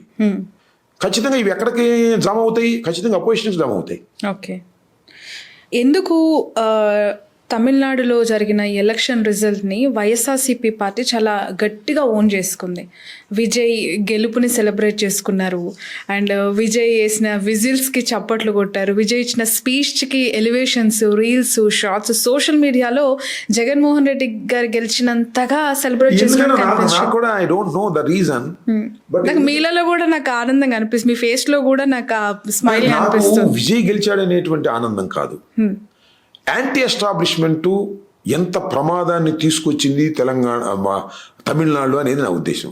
ఇక్కడ కూడా యాంటీ ఎస్టాబ్లిష్మెంట్ పెరుగుతుంది కాబట్టి రిపీట్ అవుతుందనేటువంటి నాకు ఉన్న సంకేతం. నేను ఎప్పుడైతే విజయ్ 100 దాటాడో మళ్ళా జగన్మోహన్ రెడ్డి గారు ఈ రాష్ట్రానికి ముఖ్యమంత్రి కాబోతున్నాడు అనేటువంటి సంకేతాలు నా మదిలో మెదిలే. అది నా ఉత్సాహం తప్ప విజయ్ గెలిస్తే నాకేంటి, గెలకపోతే నాకేంటి. అంటే గెలిచిన విజయ్ పార్టీ దగ్గర నుంచి ఆ ఇష్యూ ఒక సంకేతంగా తీసుకున్నారు, కానీ ఓటమి పాలైన స్టాలిన్ గవర్నెన్స్ నుంచి మీరు నేర్చుకోవాల్సింది ఏం లేదంటారా? సో ఇప్పుడు మేమే ఓడిపోయి ఉన్నాం, ఇంకా నేర్చుకునేది ఏముంది? అంటే ఒకవేళ ఫ్యూచర్లో మళ్ళీ అధికారంలోకి రావాలనుకుంటున్నారు, వాళ్ళు చేసిన తప్పుని, వాళ్ళు చేసిన మిస్టేక్స్, స్టాలిన్ ఓటమిలో నుంచి మేము గుణపాఠాలు నేర్చుకోవాల్సిన అవసరం కన్నా ఏదైనా ఉంటే మా ఓటమి నుంచి ఎక్కువ గుణపాఠాలు నేర్చుకోవాలి నిజానికి. అయితే దీనిలో చిన్న చిన్న సందేహాలు ఉన్నాయి. ఇంత ఓటమి నిజమేనా? ఈ మధ్యన పరకాల ప్రభాకర్ గారు అడుగుతున్న ప్రశ్నలకు ప్రభుత్వాలు కానీ, కూటమి ప్రభుత్వం కానీ, లేదా ఎలక్షన్ కమిషన్ కానీ ఎందుకు సమాధానం చెప్పటం లేదు? Something is wrong. ఏదో పొరపాటు జరిగిందేమో అనేటువంటి సందేహం కలుగుతుంది. 11 సీట్లు వచ్చాయి, ఏదో మ్యానిపులేషన్ జరిగింది అని మాట్లాడుతున్న మీరు 107 సీట్లు చేజెక్కించుకున్న విజయ్ గెలుపులో మ్యానిపులేషన్ జరిగిందని ఎందుకు గుర్తించట్లేదు? సెలబ్రేట్ చేస్తున్నారు అక్కడ. ఇక్కడ అనుమానాలు ఉన్నాయంటున్నారు, నివృత్తి కావాలంటున్నారు. ఈసీ ఎలక్షన్ కమిషన్ ఎందుకు రియాక్ట్ అవ్వట్లేదని ప్రశ్నిస్తున్నారు. తమిళనాడులో ఉన్నటువంటి రాజకీయవేత్తలు వేరు, ఆంధ్రప్రదేశ్లో ఉన్న రాజకీయవేత్త వేరు. ఆంధ్రప్రదేశ్లో ఉన్నటువంటి రాజకీయవేత్త తిమ్మిని బొమ్మిని చేయగలడు, బొమ్మిని తిమ్మిని చేయగలడు. ఎమ్మెల్యేలకు డబ్బులు ఇచ్చి కొని తమ పార్టీని నిలబెట్టుకోవటం కోసం ఏదైనా చేయగలిగిన మోసపూరితమైన రాజకీయాలు తెలిసినటువంటి వ్యక్తి నారా చంద్రబాబు నాయుడు గారు. కాబట్టి నాకు డౌట్ ఏంటంటే, నారా చంద్రబాబు నాయుడు గారు ఈసారి జగన్మోహన్ రెడ్డి గారిని ఓడించకపోతే ఇక నాకు జీవితమే లేదనే పద్ధతుల్లో అన్ని రకాల మోసాలు చేశాడు. ఈ మోసం కూడా చేశాడేమోనని నాకు అనుమానం. ఎందుకంటే పరకాల ప్రభాకర్ గారు చెబుతున్నటువంటి వాదనకి తిరుగువాదన లేదు. ఎందుకు లేదంటున్నా? ఇంత పెద్ద వ్యవస్థ ఉంది భారతదేశంలో, ఎలక్షన్ కమిషన్ ఉంది, కూటమి ప్రభుత్వం అధికారంలోకి వచ్చింది ఉంది. ఆయన అడిగిన ప్రశ్నకి ఎందుకు సమాధానం చెప్పట్లేదని నా ప్రశ్న. మొట్టమొదటి నేను నమ్మలా. రాను రాను ఇది బలపడుతుంది. చంద్రబాబు నాయుడు గారి మాయాజాలం ఏదో జరిగింది, బాక్సుల్లో ఏదో పొరపాటు జరిగింది అనేటువంటి ఎలక్ట్రానిక్ మిషన్స్ ఏమన్నా మేనేజ్ చేశాడా? సాధ్యమవుతుందా సార్? అప్పుడు అధికారంలో ఉన్నది మీరే, ప్రతిపక్ష నాయకుడు ఉన్న బాబు. సాధ్యం కాదు అనుకుందాం. సమాధానం ఎందుకు చెప్పట్లేదు? చంద్రబాబు అయినా సమాధానం చెప్పొచ్చు కదా, ఎలక్షన్ కమిషన్ అయినా సమాధానం చెప్పొచ్చు కదా. ఎందుకు పరకాల ప్రభాకర్ గారు అడిగిన ప్రశ్నలకు సూటిగా సమాధానం చెప్పడంలో విఫలమవుతున్నారంటే డౌట్ వస్తుంది నాకు. It is only A doubt, నేనేం కన్ఫర్మ్ చేయట్లా. పరకాల ప్రభాకర్ గారు పదే పదే చెప్తున్నాడు, అనేక సెమినార్లు చెప్తున్నాడు, నేను వీడియోస్ అన్నీ వింటున్నాను. చాలా రీజనబుల్ క్వశ్చన్స్ అడుగుతున్నారు. ఆ రీజనబుల్ క్వశ్చన్స్కి ఒక్కదానికి కూడా సూటిగా సమాధానం చెప్పలేని పరిస్థితి ఎందుకు ఏర్పడింది ఈ రాష్ట్రంలో? ఈ ప్రభుత్వం ఏం చేస్తుంది sir? Never ending question sir. 151 ఎలా వచ్చాయని చెప్పి సిమిలర్లీ వాళ్ళు వేస్తూ ఉన్నారు. అప్పుడు మేము అనాల్సింది కదా, మేము అనలేకపోయేందుకు ఇప్పుడు మీరు అంటున్నారు. అంత బిగ్గెస్ట్ ల్యాండ్ స్లైడ్ విక్టరీ గారు మేము అంటలేదు, మా వాదన కాదు ఇది. ఒక థర్డ్ పర్సన్, ఆయన మా పార్టీ కాదుగా. పరకాల ప్రభాకర్ గారు అనే ఆయన మా పార్టీ కాదు. ఆయన పూర్వం కాంగ్రెస్ పార్టీలో ఉన్నాడు నాకు తెలుసు, ఆ తర్వాత పిఆర్పీలో ఉన్నాడు నాకు తెలుసు. ఆయన ఒక మేధావిగా కొన్ని ప్రశ్నలు అడుగుతున్నప్పుడు చంద్రబాబు ఎందుకు సమాధానం చెప్పడు, లోకేష్ ఎందుకు సమాధానం చెప్పడు, ఎలక్షన్ కమిషన్ ఎందుకు సమాధానం చెప్పదు, మోడీ ఎందుకు సమాధానం చెప్పరు? వదిలేశారా? అంటే సమాధానం చెప్పలేక వదిలేశారా, లేదు నిజంగానే వదిలేశారా? అది కూడా చెప్పాలి కదా. నేను అంటున్నది నా వాదన కాదు ఇది, నా ఆరోపణ కాదు ఇది. ఒక న్యూట్రల్ పర్సన్ అడుగుతున్న ప్రశ్నలకు సమాధానం చెప్పనప్పుడు ఎవరికైనా అనుమానం వస్తుంది, ఏదో సంథింగ్ రాంగ్. పైగా ఉన్న వ్యక్తి ఎలాంటి వాడు? మోసపూరితమైన రాజకీయాలు చేసేటటువంటి వ్యక్తిత్వం కలిగినటువంటి వ్యక్తి. ఏదైనా చేస్తాడు, కంప్యూటర్లు మారుస్తాడు, మోసాలు చేస్తాడు, డబ్బులు ఇచ్చి కొంటాడు. ఇవన్నీ తెలిసిన విద్యావంతుడు ఆయన. ఈ మోసాలని తెలిసిన విద్యావంతుడు కాబట్టి అనుమానం మరింతగా పెరుగుతుంది, అంతకు మించేం లేదు. రైట్. నిన్న ఎక్స్లో మీరు వేసిన ఇంకొక ట్వీట్ రీసెంట్గా చూసాను నేను. ఎంకిపెళ్లి సుబ్బి చావుకు వచ్చింది అని చెప్పి మీరేమో ఆ లైన్ వాడితే రివర్స్లో జనసేన టీడీపీ వాళ్ళు ఖచ్చితంగా మాకేం తక్కువ అని చెప్పి వైసీపీని కూడా ట్రోల్ చేసి, న్యాచురల్, ట్రోల్ చేయకుండా ఉండమని మనం అనలేము. ట్రోల్ చేయకపోతే కూడా ఇబ్బంది చేసుకొని ఏం ట్రోల్ చేస్తారు? ఎంకిపెళ్లి ఏంటి, సుబ్బి చావు ఏంటి? ఇక్కడ అది ఒక సామెతగా ఎంకిపెళ్లి సుబ్బి చావుకు వచ్చిందని. ఇప్పుడు విజయ్ అనే వ్యక్తి సింగిల్గా పోటీ చేసి ఎంతోమంది తమకు మద్దతు ఇవ్వమని అడిగినా ఇవ్వలేదు, షేర్ కలవలేదు. కోపం వచ్చి అతని మీద కేసులు పెట్టారు, అయినా జడవలేదు. అంతేకాకుండా తన భార్యను రెచ్చగొట్టి ఆయన మీద కేసులు పెట్టించే ప్రయత్నం చేశారు, అయినా వెనకడుగు వేయలేదు. ఇన్ని చేసినా కూడా ధైర్యంగా పోరాడి గెలిచాడు అందరికన్నా. ఇది చూసిన తర్వాత నాకే కాదు మీకే కాదు, ముఖ్యంగా జనసేనలో పవన్ కళ్యాణ్ ముఖ్యమంత్రి కావాలని కోరుకునే వర్గాలకి, ముఖ్యంగా కాపు వర్గానికి, అరే విజయ్లాగా మనవాడు ఎందుకు వ్యవహరించలేకపోయాడు అని ఒక మాట. వ్యవహరించలేకపోయాడు అప్పుడు, ఆ తర్వాత అయినా ఎందుకు ఇండివిజువల్గా వ్యవహరించలేకపోతున్నాడు, సొంత ఆలోచన చేయలేకపోతున్నాడు? ఏమంటాడు? నారా చంద్రబాబు నాయుడు గారే 15 సంవత్సరాలు ఈ రాష్ట్రానికి ముఖ్యమంత్రిగా ఉండాలని నేను అభిలషిస్తున్నాను అన్న తర్వాత నీకు రాజకీయం అసలు తెలుసా? నువ్వు ఆ రాష్ట్రానికి ముఖ్యమంత్రి కావాలనుకుంటున్నావా? సొంత పార్టీలో నువ్వు ముందుకు వెళ్ళాలనుకుంటున్నావా, లేక తెలుగుదేశం పార్టీలో కలిపేస్తున్నావా అంత అనేటువంటి భావనలు- అద్భుతమైన ఐడియాలజీ ఉన్న పర్సన్ ఏపీకి ప్రస్తుతం అవసరము. క్యాపిటల్ డెవలప్మెంట్ కానీ ఇన్ఫ్రాస్ట్రక్చర్ కానీ పెట్టుబడుల విషయంలో ఆయన అంత అద్భుతంగా దూరదృష్టితో ఉన్న సీఎం కాబట్టి కోరుకోవడంలో తప్పులేదు కదా అనేది పవన్ కళ్యాణ్ గారు తప్పేమీ లేదు. అలాంటప్పుడు నువ్వు పార్టీ పెట్టేందుకు? ఆ పార్టీలో చేరరాదు. ఒకటి. రెండో అంశం, ఈ మాట ఇప్పుడు ఎందుకు అంటున్నావు? సింగిల్గా ఎందుకు పోటీ చేశావు? ఒకసారి చంద్రబాబు నాయుడు గారిని ఎందుకు దూషించావు? చంద్రబాబు నాయుడు గారిని ఎందుకు విమర్శించావు? ఆ రోజు లేని జ్ఞానోదయం ఈరోజు అయిందా? చెప్పు. ఎందుకు ఇప్పుడు మార్పు వచ్చింది? ఏమిటి మీ మధ్యన సంబంధాలు ఎందుకు మెరుగయ్యాయి? దేనికోసం మెరుగయ్యాయి? అధికారం కోసం మెరుగయ్యాయా, లేకపోతే ఇంకేమైనా రసాయనిక చర్యలు జరుగుతున్నాయా? దీనికి సమాధానం చెప్పాలి కదా. నువ్వేమన్నా చంద్రబాబు నాయుడు గారు నీ గురువని రాజకీయాల్లో ప్రవేశించావా? చంద్రబాబు నాయుడు గారిని ఒకసారి సపోర్ట్ చేసావు, ఒక సీటు కూడా లేకోకుండా. తర్వాత చంద్రబాబు నాయుడు అంత దుర్మార్గులు లేని నువ్వే చెప్పావు కదా. మళ్ళీ చంద్రబాబు నాయుడు గారితో కలిసావు. మళ్ళీ రేపు చంద్రబాబు నాయుడు దుర్మార్గుడు కాదని చెప్పగలవా నువ్వు? సో ఇవన్నీ కూడా రకరకాల మార్పులు మీలో ఎందుకు కలుగుతున్నాయి అనేది ఇక్కడ ప్రశ్న. ఈ ప్రశ్నకు నువ్వు సమాధానాలు చెప్పాలి. నాకు కాదు, నీ జనసైనికులకు చెప్పాలి, నిన్ను ప్రేమిస్తున్న కాపు సోదరులకు చెప్పాలి. నేనేం చెప్పను, మీరు నన్ను ప్రశ్నిస్తే నేను ఊరుకోను, నేను పార్టీని సస్పెండ్ చేస్తానంటే నీ కర్మం, ఏం చేస్తాం? సో వాళ్ళు అది చేయట్లేదని కాపు నాయకుడిగా మీరు భుజాన్ని ఎత్తుకున్నారు. నేనేమి పవన్ కళ్యాణ్ గారికి పోటీగా ఉండే నాయకుడిని కాదు. నేను ఒక పార్టీని నమ్ముకున్నటువంటి నాయకుడిని. రాజశేఖర రెడ్డి గారిని నమ్ముకున్నాను, జగన్మోహన్ రెడ్డి గారిని నమ్ముకున్నాను. బై బర్త్ కాపు వాడిని కాబట్టి కాపులు నన్ను సహజంగానే, మొన్నే నన్ను చాలా ఎక్కువగా కాపులు నన్ను ఎత్తుకున్నారు. కారణం ఏంటి? ఒక అంబటి రాంబాబు అనే కాపు వాడి మీద ఇంత భయంకరమైన దాడి జరుగుతుందా నా కులపోడి మీద అనేటువంటి భావన ప్రతి కాపు గుండెల్లో మెదిలింది. అంతే, అంతకుమించి ఏముంది? దాంతో నాకు సపోర్టింగ్ పెరిగింది. ఇది అన్యాయం అనే మాట పెరిగింది. కాబట్టి నేను కూడా నా వర్గాన్ని, నా కాపుల్ని నేను సక్రమంగా చూసుకోవాలనే భావన కలుగుతుంది సహజంగా. నాకు ఆపదలో ఉన్నప్పుడు దట్ ఈస్ మై ఫ్యామిలీ. నా ఎక్స్టెండెడ్ ఫ్యామిలీ అదే కదా. నా extended family is my Kapu community. మరింతగా ఉంటే నా వైఎస్ఆర్ కాంగ్రెస్ పార్టీ. ఈ రెండే కదా నాకు దిక్కు. వైఎస్ఆర్సీపీ ఓటమి పాలైన తర్వాత చాలా మంది నాయకుల అరెస్టులు, జైలుకు వెళ్ళటాలు, బెయిల్ పైన బయటికి రావటాలు, అనేక వార్తలు మనం చూస్తూ ఉన్నాం. అది మీకు ఇప్పుడు రొటీన్ అయిపోయింది. అరెస్ట్ అవ్వటం అనేది మీకు ఇప్పుడు రొటీన్. పొద్దున్నే ఏ కాల్ వస్తుంది, మొన్న పుడి శ్రీహర్ గారు అయ్యారు, నెక్స్ట్ ఎవరు ఆ ఖాతాలో ఉన్నారని లెక్కలు వేసుకునే పరిస్థితి మీరు, నాకు తెలిసి ప్రతి అరెస్టు ఒక వార్తగానే మిగిలిపోయింది. చర్చించుకునే ఇంటర్నల్ ఇష్యూగా మారిపోయిన క్రమంలో అంబటి రాంబాబు గారి అరెస్ట్ విషయంలో ఒక కాస్ట్ డిస్కషన్ ఎందుకు వచ్చింది? కాపు నాయకుడిగా, కాపు నేతకి జరిగిన ద్రోహంగా, కాపు నాయకుడిని తొక్కేస్తున్నారు అనే విధంగా ఎందుకు అలాంటి డైలాగ్స్ ఎక్కువగా వినిపించాయి? దానికి ప్రధానమైన కారణం తెలుగుదేశం ఆఫీసర్లు. నేను చాలా సందర్భాల్లో చెప్పా, నా రిమాండ్ రిపోర్ట్లో, నన్ను కోర్టులో హాజరుపరిచినప్పుడు నా రిమాండ్ రిపోర్ట్లో కొన్ని మాటలు రాశారు. నేను అనని మాటలు రాశారు. ఏమని? కమ్మ నా కొడకల్లారా అని నేను అన్నానని. ఇక్కడ ఎవరైనా కమ్మోడు ఉంటే చంపేస్తానని, ఒరే కమ్మ నా కొడక చంద్రబాబు రారా అన్నానని రాశారు. ఇవి నేను అనలేదు.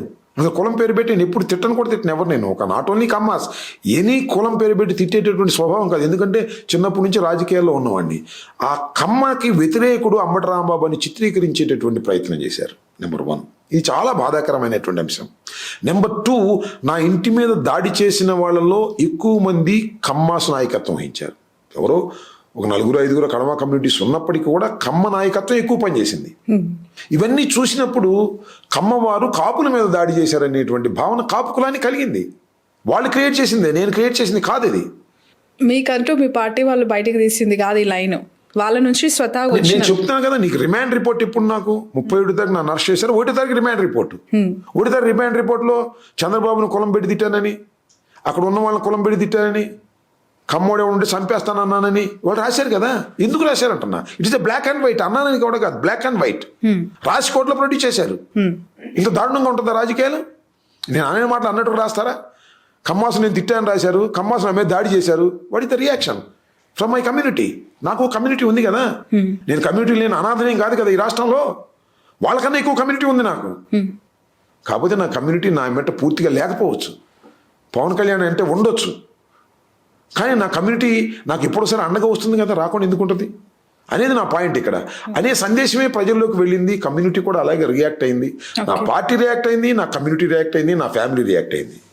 ఇది నేను కోరుకున్నది కాదు, నేను ఆహ్వానించింది కాదు, పరిణామ క్రమాల్లో జరిగినటువంటి సత్యాలు ఇవి. దీన్ని ఎవడో కాదనలేడు. నేను ఇప్పుడు కూడా అబద్ధం చెప్పాల్సిన అవసరం లేదన్న మైక్ ముందు. ఈ విషయంలో జరిగిన విషయంలో నాకు చాలా తీవ్రమైనటువంటి అన్యాయం జరిగింది. ఒక 68 ఏళ్లు నిండినటువంటి మాజీ మంత్రి ఇంటి మీద పడి దౌర్జన్యం చేస్తుంటే పోలీసులు కాపలా కాశారండి. ఇంతకన్నా దారుణం ఏం కావాలి? ఇంతకన్నా ఈ రాష్ట్రంలో పోలీస్ వ్యవస్థ సిగ్గుపడాలంటున్నా నేను. కాకి బట్టలు వేసుకున్నవాడు సిగ్గుపడాలా? నా ఇంటి ముందు 7 గంటల 20 నిమిషాలు యుద్ధ వాతావరణం జరిగి నన్ను కొడతా ఉంటే, నా ఇల్లు పగల కొడతా ఉంటే, కాకి దుస్తులు, లాఠీలు, పోలీసులు తుపాకులు పెట్టుకుని, ఆయుధాలు పెట్టుకుని, వ్యాన్లు పెట్టుకుని ప్రేక్షక పాత్ర చూస్తున్నందుకు పోలీసులు ఈ రాష్ట్రంలో సిగ్గుపడాలి, సిగ్గుపడాలి, సిగ్గుపడాలి. రైట్.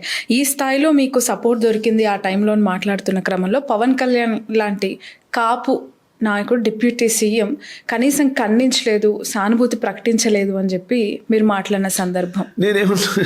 నేను ఖండించకపోతే ఖండించబోయాడు. బూతులు తిట్టడం వల్లే దాడులు జరుగుతున్నాయి అన్నాడు. సేమ్ ఇదే డైలాగ్.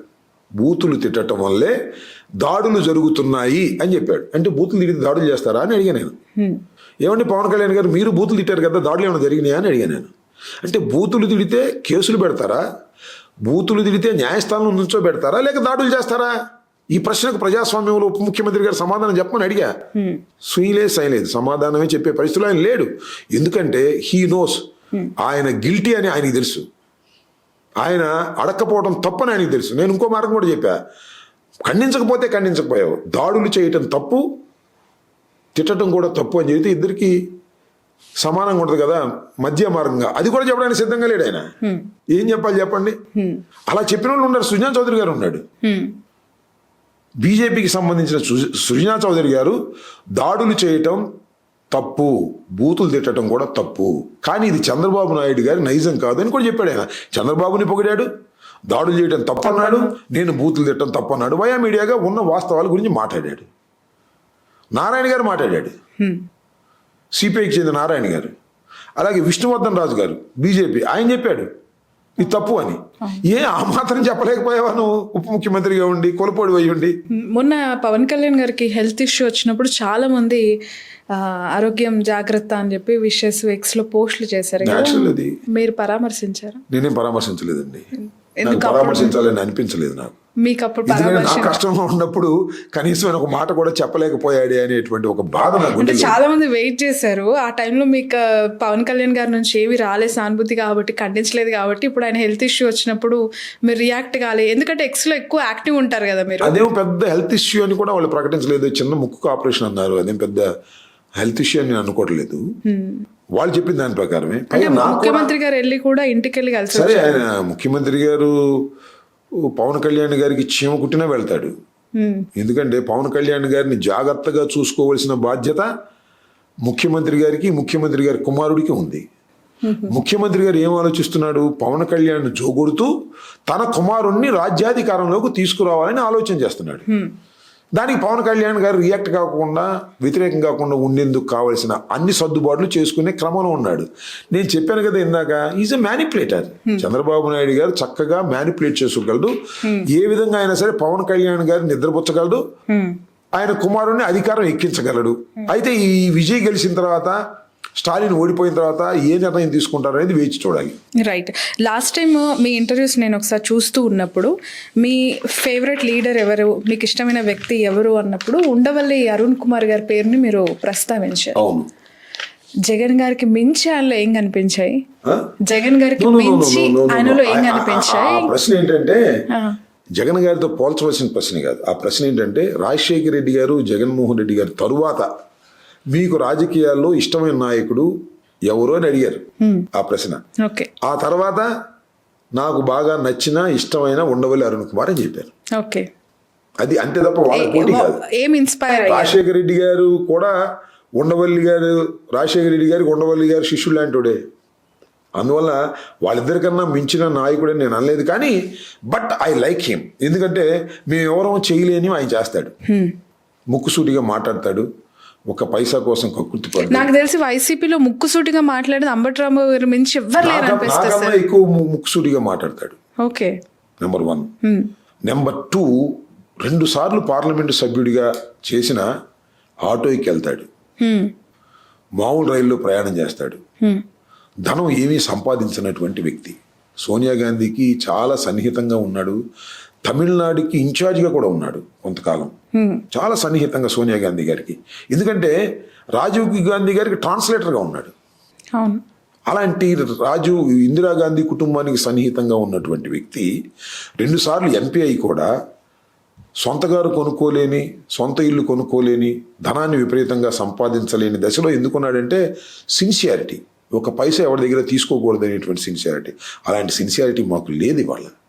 లేదు కాబట్టి మేము చేయలేని పనులు ఆయన చేస్తున్నాడు కాబట్టి ఆయన్ని మెచ్చుకోవాలి, అభిమాన నాయకుడిగా పెట్టుకోవాలి అనుకున్నాం రాజశేఖర రెడ్డి గారి, జగన్మోహన్ రెడ్డి గారి తర్వాత. అది నా అభిప్రాయం. ఇప్పుడు అంత సిన్సియారిటీ పనికిరాదంటారా పాలిటిక్స్లో?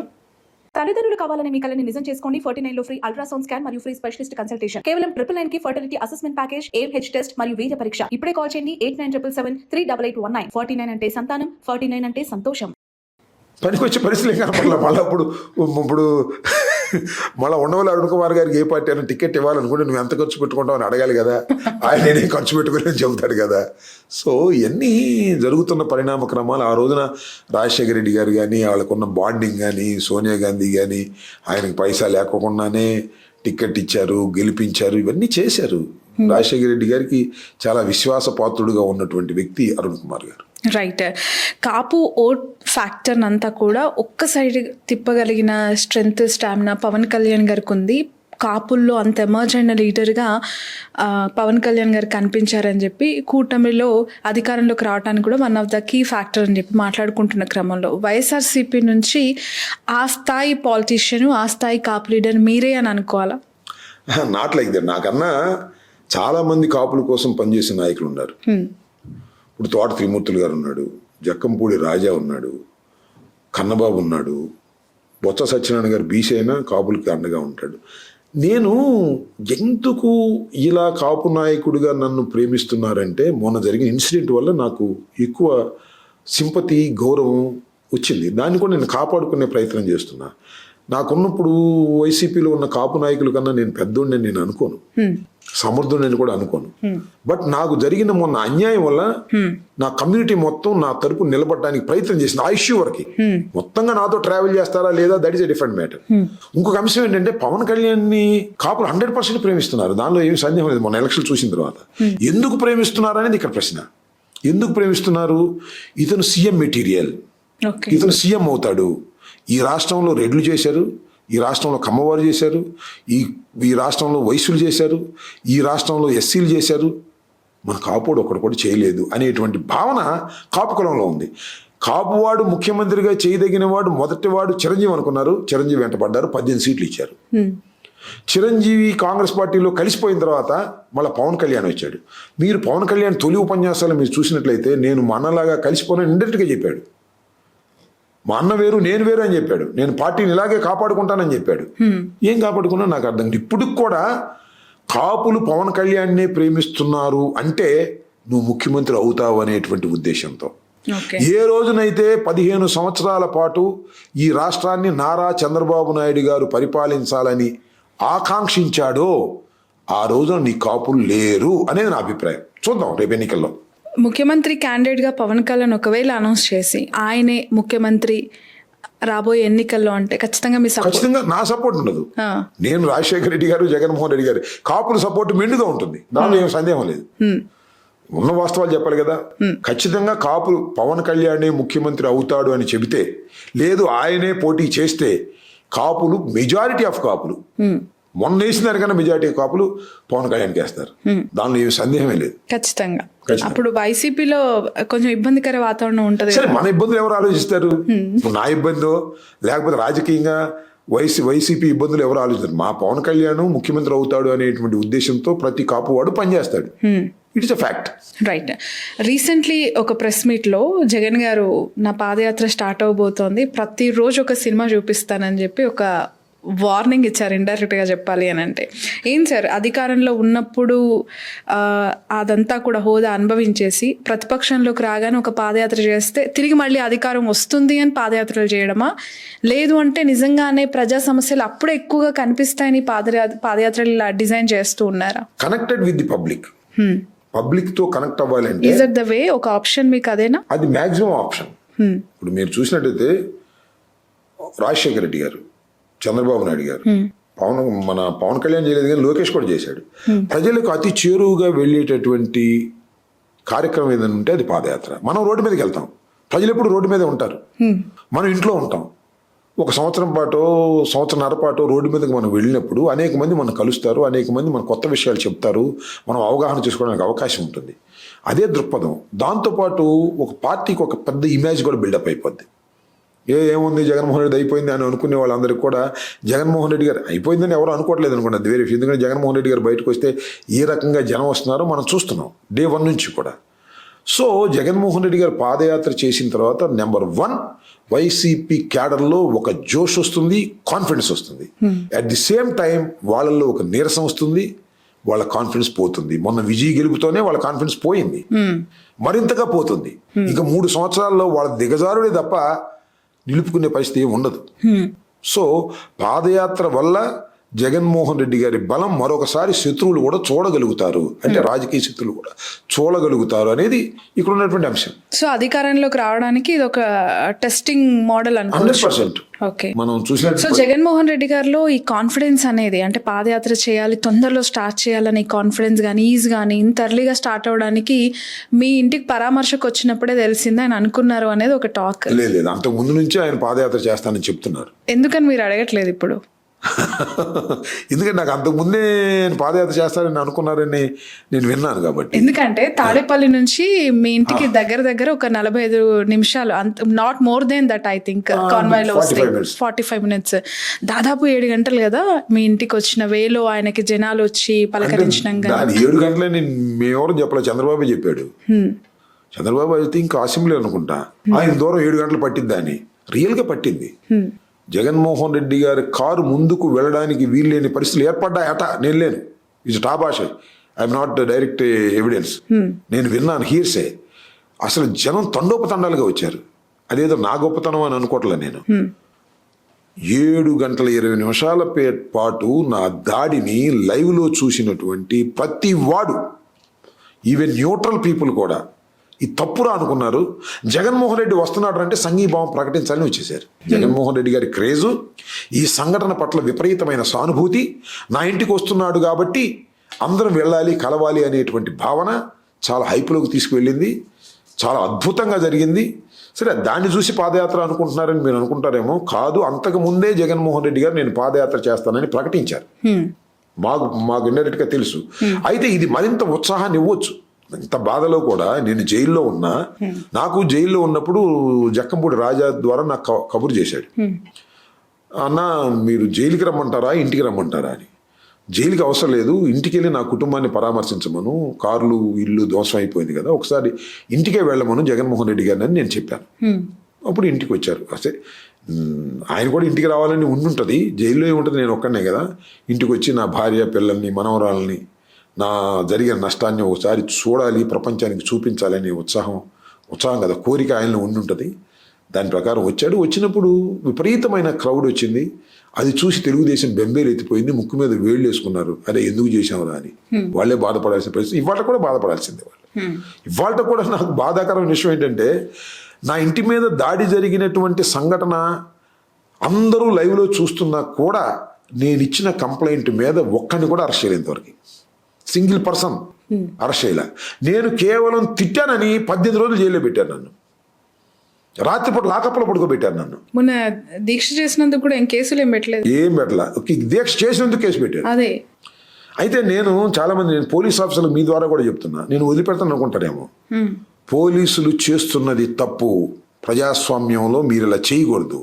ఏ కంప్లైంట్ ఇస్తే దానిలో ఉన్న కంటెంట్ ప్రకారం మీరు కేసు రిజిస్టర్ చేసి వాళ్ళని అరెస్ట్ చేయాలి, కోర్టులో ప్రొడ్యూస్ చేయాలి. మీరు చేయలేదు, ఎస్కేప్ అవుతున్నారు. వదిలిపెట్టను. మన నిరాహార దీక్షతో వదిలిపెట్టాను అనుకున్నారేమో. వదిలిపెట్టను. నా ఉద్యమ రూపం మరో రకంగా వస్తుంది, టైం వస్తుంది. ఖచ్చితంగా వాళ్ళ మీద కేసు రిజిస్టర్ చేసి సరైన సెక్షన్స్లో వాళ్ళని అరెస్ట్ చేసేంతవరకు నా ఉద్యమం కొనసాగుతూనే ఉంటుంది. ఈ లోపల నా ప్రాణం పోతే తప్ప నేను వదిలిపెట్టను. ఎందుకంటే చదువుకున్న వాడిని, న్యాయవాది వృత్తి 2 సంవత్సరాలు 3 సంవత్సరాలు చేసిన వాడిని, పొలిటికల్ లీడర్ని, ఒక బలమైన రాజకీయ పార్టీ 40% ఆఫ్ ఓట్ బ్యాంక్ ఉన్న రాజకీయ నాయకుడిని, ఆ పార్టీకి చెందినవాడిని. వీటికన్నా కూడా ఇంకో ఇంపార్టెంట్ 20%, మోర్ దాన్ 20% కుల సంఖ్య ఉన్నటువంటి కులంలో పుట్టినవాడిని వదిలిపెట్టను. న్యాయం జరిగేంత వరకు నా పోరాటం కొనసాగుతూనే ఉంటుంది. ఈ క్రమంలో ఏమి జరిగినా నాకు ఇష్టమే, వదిలిపెట్టే ప్రశ్నే లేదు. ఓకే, రెడీ అన్నిటికీ సిద్ధం. ఇంతకన్నా ఏం కావాలి? ఆ జనవరి 37వ తారీఖున ప్రాణం పోయిద్ది అనుకున్న వాడిని బతికా మరో జన్మ. చూద్దాం మళ్ళా ప్రాణం పోతుందా, కొడతారా, లేకపోతే ఏం చేస్తారు, ఉద్యమం ఇంకా కేసులు పెడతారా? మొన్న కేసులు పెట్టారు. ఇదే చంద్రబాబు నాయుడు గారిని తిట్టానని వేంపల్లి పోలీస్ స్టేషన్లో, పులివెందుల పోలీస్ స్టేషన్లో 2 కేసులు పెట్టి పిలిచారు పోలీసులు. వెళ్ళా, హాజరయ్యా, వచ్చా. 36 కేసులు పెట్టారు నా మీద. ఇప్పటికి 36 కేసుల్లో పిలవండి వస్తానని చెప్తున్నా. ఏంటా కాన్ఫిడెన్స్ అంబటి గారు మీ మీద? మీకా, జరిగిన అన్యాయం, మీ సామాజిక వర్గం మీ వెనక ఉందనా, మీ పార్టీ నాయకుడు మీతో ఉంటాడని? నాకు ఒకటే ఒక నమ్మకం, నేను చేస్తున్నది జెన్యూన్ అని నమ్ముతున్నా. నేను నా హృదయం నమ్ముతుంది. నాకు అన్యాయం జరిగిందని నేను నమ్ముతున్నా. పోలీసులు అన్యాయం చేస్తున్నారని నమ్ముతున్నా. చంద్రబాబు, లోకేష్, పెమ్మసాని దారుణంగా బిహేవ్ చేస్తున్నారని నమ్ముతున్నా. నేను నమ్మింది జెన్యూన్ అని పోరాటం చేస్తున్నా. నా పోరాటం మీద నాకు ఆ నమ్మకం ఉంది. ఎంత దూరమైనా వెళ్తాను. ఇప్పటికైనా పోలీసు వారు కేసు పెట్టి సక్రమంగా అరెస్ట్ చేయకపోతే మిమ్మల్ని కూడా పనిష్ చేసే విధంగా ముందుకు వెళ్తా. రైట్. తమిళనాడు పాలిటిక్స్ గురించి మనం ఇందాక మాట్లాడుతున్నాం కదా సార్. అక్కడ ఆల్టర్నేటివ్ ఓట్ ఫ్యాక్టర్ అనేది చాలా కీ రోల్ ప్లే చేసింది అనేది చాలామంది స్ట్రాటజిస్టులు కూడా చెప్తూ ఉన్నారు. అనాలిసిస్ కూడా అలానే చేస్తున్నారు. సో స్ట్రాటజీ ప్రకారం ఆ సర్వేలని తప్పినా పోస్ట్ ఎలక్షన్స్లో వాళ్ళు కొన్ని ఫ్యాక్టర్స్ చెప్తున్నారు, నిజం అనిపిస్తుంది సిమిలారిటీస్ చూస్తే. సో ఏపీలో ఆల్టర్నేటివ్ పొలిటికల్ పవర్ కోసం ఏమైనా ప్రజలు చూస్తున్నారా? విసిగెత్తిపోయి టీడీపీ, వైఎస్ఆర్సీపీ కాకుండా జూనియర్ ఎన్టీఆర్ లాంటి వాళ్ళు వచ్చి పార్టీ ఫ్లోట్ చేస్తే అద్భుతంగా తనకి సక్సెస్ ఉంటుంది. ఎందుకంటే టీడీపీ దగ్గర రానివ్వట్లేదు, అతన్ని పొలిటికల్గా ఎంటర్ అవ్వాలనుకున్నా అడ్డుకట్ట వేస్తుంది అని ఒక అభిప్రాయం కొంతమంది ఒపీనియన్గా ఫీల్ అవుతున్న క్రమంలో మీకు ఎలా అనిపిస్తోంది? ఇప్పుడు I don't think junior NTR రాజకీయాల్లోకి వస్తాడని బేసికల్గా నేను అనుకోవటం లేదు. వస్తే గిస్తే ముందు ప్రమాదం లోకేష్కి. లోకేష్, చంద్రబాబు నాయుడు గారు కలిసి జూనియర్ ఎన్టీఆర్ని ఎంత తొక్కాలో అంత తొక్కే కార్యక్రమంలో ఉన్నారు. అలా తొక్కితే ఇప్పుడు సీఎం అయ్యారుగా విజయ్ గారు. అక్కడ ఎవరు దొక్కారు? అక్కడ వాళ్ళు కేసుల్లోకి వచ్చిన తర్వాత, ఫీల్డ్లోకి వచ్చిన తర్వాత అటు బీజేపీ ఇటు స్టాలిన్ కలిసి తొక్కారు. 2 పార్టీలు వచ్చిన తర్వాత తొక్కడం మొదలెడితే దట్ ఇస్ డిఫరెంట్ మ్యాటర్. అసలు జూనియర్ ఎన్టీఆర్ రాజకీయాల్లోకి వస్తాడనేది ప్రస్తుతం ఊహాజనితమైన ప్రశ్న. I don't think so. ఒకవేళ వస్తే అప్పుడు మనం తప్పనిసరిగా దాని గురించి ఆలోచిద్దాం. అసలు ఈ రాష్ట్రంలో జగన్మోహన్ రెడ్డి గారు ఉన్నంగా అసలు ఆల్టర్నేటివ్ పుట్టాల్సిన అవసరం లేదు. అంటే ఆల్రెడీ ఒక్కసారి అవకాశం ఇవ్వండి అన్న మీ ప్రభుత్వ పరిపాలన చూశారు. ఇప్పుడు ఇంకోసారి అవకాశం ఇవ్వండి, నేను చివరిసారిగా నేను మీకు మంచి చేయాలనుకుంటున్నాను, నా ఏజ్ అయిపోయింది అని వేడుకున్న చంద్రబాబు గారికి ఓటేసి అధికారాన్ని ఇచ్చారు. సో ఇవన్నీ పవన్ కళ్యాణ్ గారి పార్టీ అంటారా? సరే ఇంకో 15 ఏళ్ళు బాబు గారికే నేను సపోర్ట్ చేస్తానని చెప్పిన క్రమంలో ఒక కొత్త పార్టీ పురుడు పోసుకోవాల్సిన అవసరం ఉంది అని చెప్పి జెన్జీ కోరుకుంటోంది. నేను కోరుకుంటానని అనుకోను. జగన్మోహన్ రెడ్డి గారినే కోరుకుంటారు, దానిలో ఏ విధమైన సందేహం లేదు. ఇంకొక అంశం ఏంటంటే జగన్మోహన్ రెడ్డి గారు అధికారం పోవటం వల్ల మేము ఎంత నష్టపోయాము అని ప్రజలు ఆలోచిస్తున్నారు. వాళ్ళు ఆయన ఇచ్చినటువంటి సంక్షేమ కార్యక్రమాలు నెలకి ఎన్ని వచ్చాయి, ఏంటి, స్కూల్ ఎలా ఉన్నాయి, హాస్పిటల్స్ ఎలా ఉన్నాయి, అన్ని కంపారిజన్ స్టార్ట్ అయిపోయింది 2 yearsకే. అందుకని జగన్మోహన్ రెడ్డి గారి వైపు మళ్ళీ మొగ్గుతున్నారు. ఆయన చేసినటువంటి కార్యక్రమాలు గుర్తు చేసుకుని ఇవాళ స్కూల్ గురించి పట్టించుకునేవాడు లేడు, వైద్యం గురించి పట్టించుకునేవాడు లేరు, సంక్షేమ కార్యక్రమాలు ఊరిని చాటపాతం వెళ్ళి చెప్పాడు తప్ప సక్రమంగా అమలు చేయటం లేదు. ఇవన్నీ జగన్మోహన్ రెడ్డి గారు ఉంటే ఇవన్నీ జరిగి ఉండేవి కావు, అన్నీ మంచిగా జరిగి ఉండేవి అనేటువంటి భావనలోకి వచ్చారు. ఇప్పుడు ఆంధ్రప్రదేశ్ మొత్తంలో, భారతదేశం మొత్తంలో అప్పులు చేసిన మొదటి రాష్ట్రం ఏదంటే చంద్రబాబు నాయుడు గారి రాష్ట్రమే. ఏపీ టాప్లో ఉంది. వాళ్ళ ఇంకా అప్పులు చేస్తూనే ఉన్నాడు ఆయన. జగన్మోహన్ రెడ్డి గారి టైంలో అప్పులు చేస్తే శ్రీలంక అయిపోద్దని ప్రచారం చేశారు. ఇప్పుడేమో ఆయన అంతకు మించి అప్పులు చేస్తున్నాడు. ఏంది ఇదంతా? సో చంద్రబాబు నాయుడు గారిని ప్రజలు కోరుకోవటం మానేస్తున్నారు. దానికి ఆల్టర్నేటివ్గా ఏదో పవన్ కళ్యాణ్ గారు ఉంటే అటువైపు ఏమన్నా కొద్ది గొప్ప ముఖ్యవాళ్ళేమో, వీళ్ళిద్దరూ ఒకటే జాయింట్ అయిపోయారు. ఖచ్చితంగా జగన్మోహన్ రెడ్డి గారు చేసిన మంచి పనులు గుర్తొచ్చి జగన్మోహన్ రెడ్డి గారు వైపే ఇవాళ మొగ్గుతున్నారనేది నాకున్నటువంటి వ్యక్తిగతమైన ఆ అభిప్రాయం. ఫెయిల్యూర్ నుంచి ఇప్పుడు 2 ఏళ్ళకి నేర్చుకున్నారా సార్ మీ పార్టీ కానీ మీ అంటే పార్టీ? Failure, circumstantial failure. ఒకసారి 2-3 బలాలు కలవటం, కాపు కమ్మ కలవటం, చంద్రబాబు నాయుడు గారిని జైలు వేశారని కమ్మ కులం అంతా కూడా అగ్రెసివ్గా ఉండటం, దానికి తోడు కాపు కులం కలవటం, కడమ కులాలను మేనేజ్ చేసుకోవటం, ఇదొక ప్రమాదకరమైన పరిస్థితి మాకు ఏర్పడింది. ఇవన్నీ కూడా ఆఫ్టర్ ఎలక్షన్స్ తర్వాత మాకు పోస్ట్ మార్టం రిపోర్ట్లు దొరికిన తప్ప ముందు దొరికినటువంటి అంశాలు కావు. రెండోది ఏంటంటే మరి ఇది ఎంతవరకు నిజమో పరకాల ప్రభాకర్ గారు చెప్పేది మరొక అంశం. రెండోది బీజేపీతో వాళ్ళు కలవటం వల్ల మేనేజ్ చేసుకోగలిగారు. బీజేపీతో కలవటం వల్ల పురంధరేశ్వరి అప్పుడు బీజేపీ అధ్యక్షురాలుగా ఉండటం వల్ల ఎస్పీని, డిఐజీని అందరినీ వాళ్ళకి కావాల్సిన వాళ్ళని పెట్టుకుని కాన్ఫిడెన్స్ లెవెల్స్ పెంచుకున్నారు. ఓకే, ఇవన్నీ కూడా యాడ్ అయినాయి, పుష్ చేశారు. అది జరిగింది. సరే, దీని నుంచి గుణపాఠాలు ఏమి నేర్చుకుంటాం అనే దాని మీద మేము మదన పడుతున్నాం. నేర్చుకుంటాం తప్పనిసరిగా. అవేం బహిరంగ చెప్పాల్సిన అవసరం లేదు. పోయినసారి ఏమైనా తప్పులు జరిగాయి అనేటువంటి భావన మాలో ఉంటే వాటిని జరగకోకుండా నెక్స్ట్ మేము దాన్ని సరి చేసుకునే ప్రయత్నం తప్పనిసరిగా చేస్తాం. రైట్. మావిగన్ ఇష్యూకి వస్తే గుంటూరు రీజన్ అనేది చాలా కీ ఫ్యాక్టర్గా ఉండబోతోంది. గుంటూరు, విజయవాడ, మచిలీపట్నంకి సంబంధించి ఆల్రెడీ సిఆర్డీఏ పరిధిలో ఇవన్నీ ఉన్నాయి అని చెప్పి బాబు గారు దాన్ని క్లెయిమ్ చేస్తూ ఉన్నారు. కొత్తగా మీరు చేసేది ఏముంది, మీరు చెప్పేది ఏముంది అని చెప్పి. అది ఇంకొక అంశం అండి. ఇక్కడ చాలా విచిత్రమైన అంశం ఏంటంటే, నేను డే 1 నుంచి నేను చెప్తున్నటువంటి అంశమే అది. విడిపోయినటువంటి రాష్ట్రానికి ఒక బృహత్తరమైన పట్టణాన్ని నిర్మించాల్సిన అవసరం ఉందా? ఆల్రెడీ కొన్ని పట్టణాలు ఉన్నాయి కదా. ఈ పట్టణాల్లో ఒక పట్టణాన్ని సెలెక్ట్ చేసుకోవాలి తప్ప ఒక కొత్త గ్రీన్ ఫీల్డ్ సిటీని నిర్మించాల్సిన అవసరం లేదు అనేది నా అభిప్రాయం. నా అభిప్రాయమే కాదు, నా అభిప్రాయంతో మేజర్ సెక్షన్ యాక్సెప్ట్ చేస్తుందని నేను అనుకుంటున్నా. ఓకే. ఎందుకంటే బెంగళూరు, మెడ్రాస్, హైదరాబాద్ ఇవి గ్రీన్ ఫీల్డ్ సిటీలు కావు. హైదరాబాద్ అనేది నేను 89లో శాసనసభ్యుడిగా అయినప్పుడు అసలు ఫ్లైఓవర్ ఒక్కటి కూడా లేదు. నమ్మండి మీరు, ఒక్క ఫ్లైఓవర్ కూడా లేదు.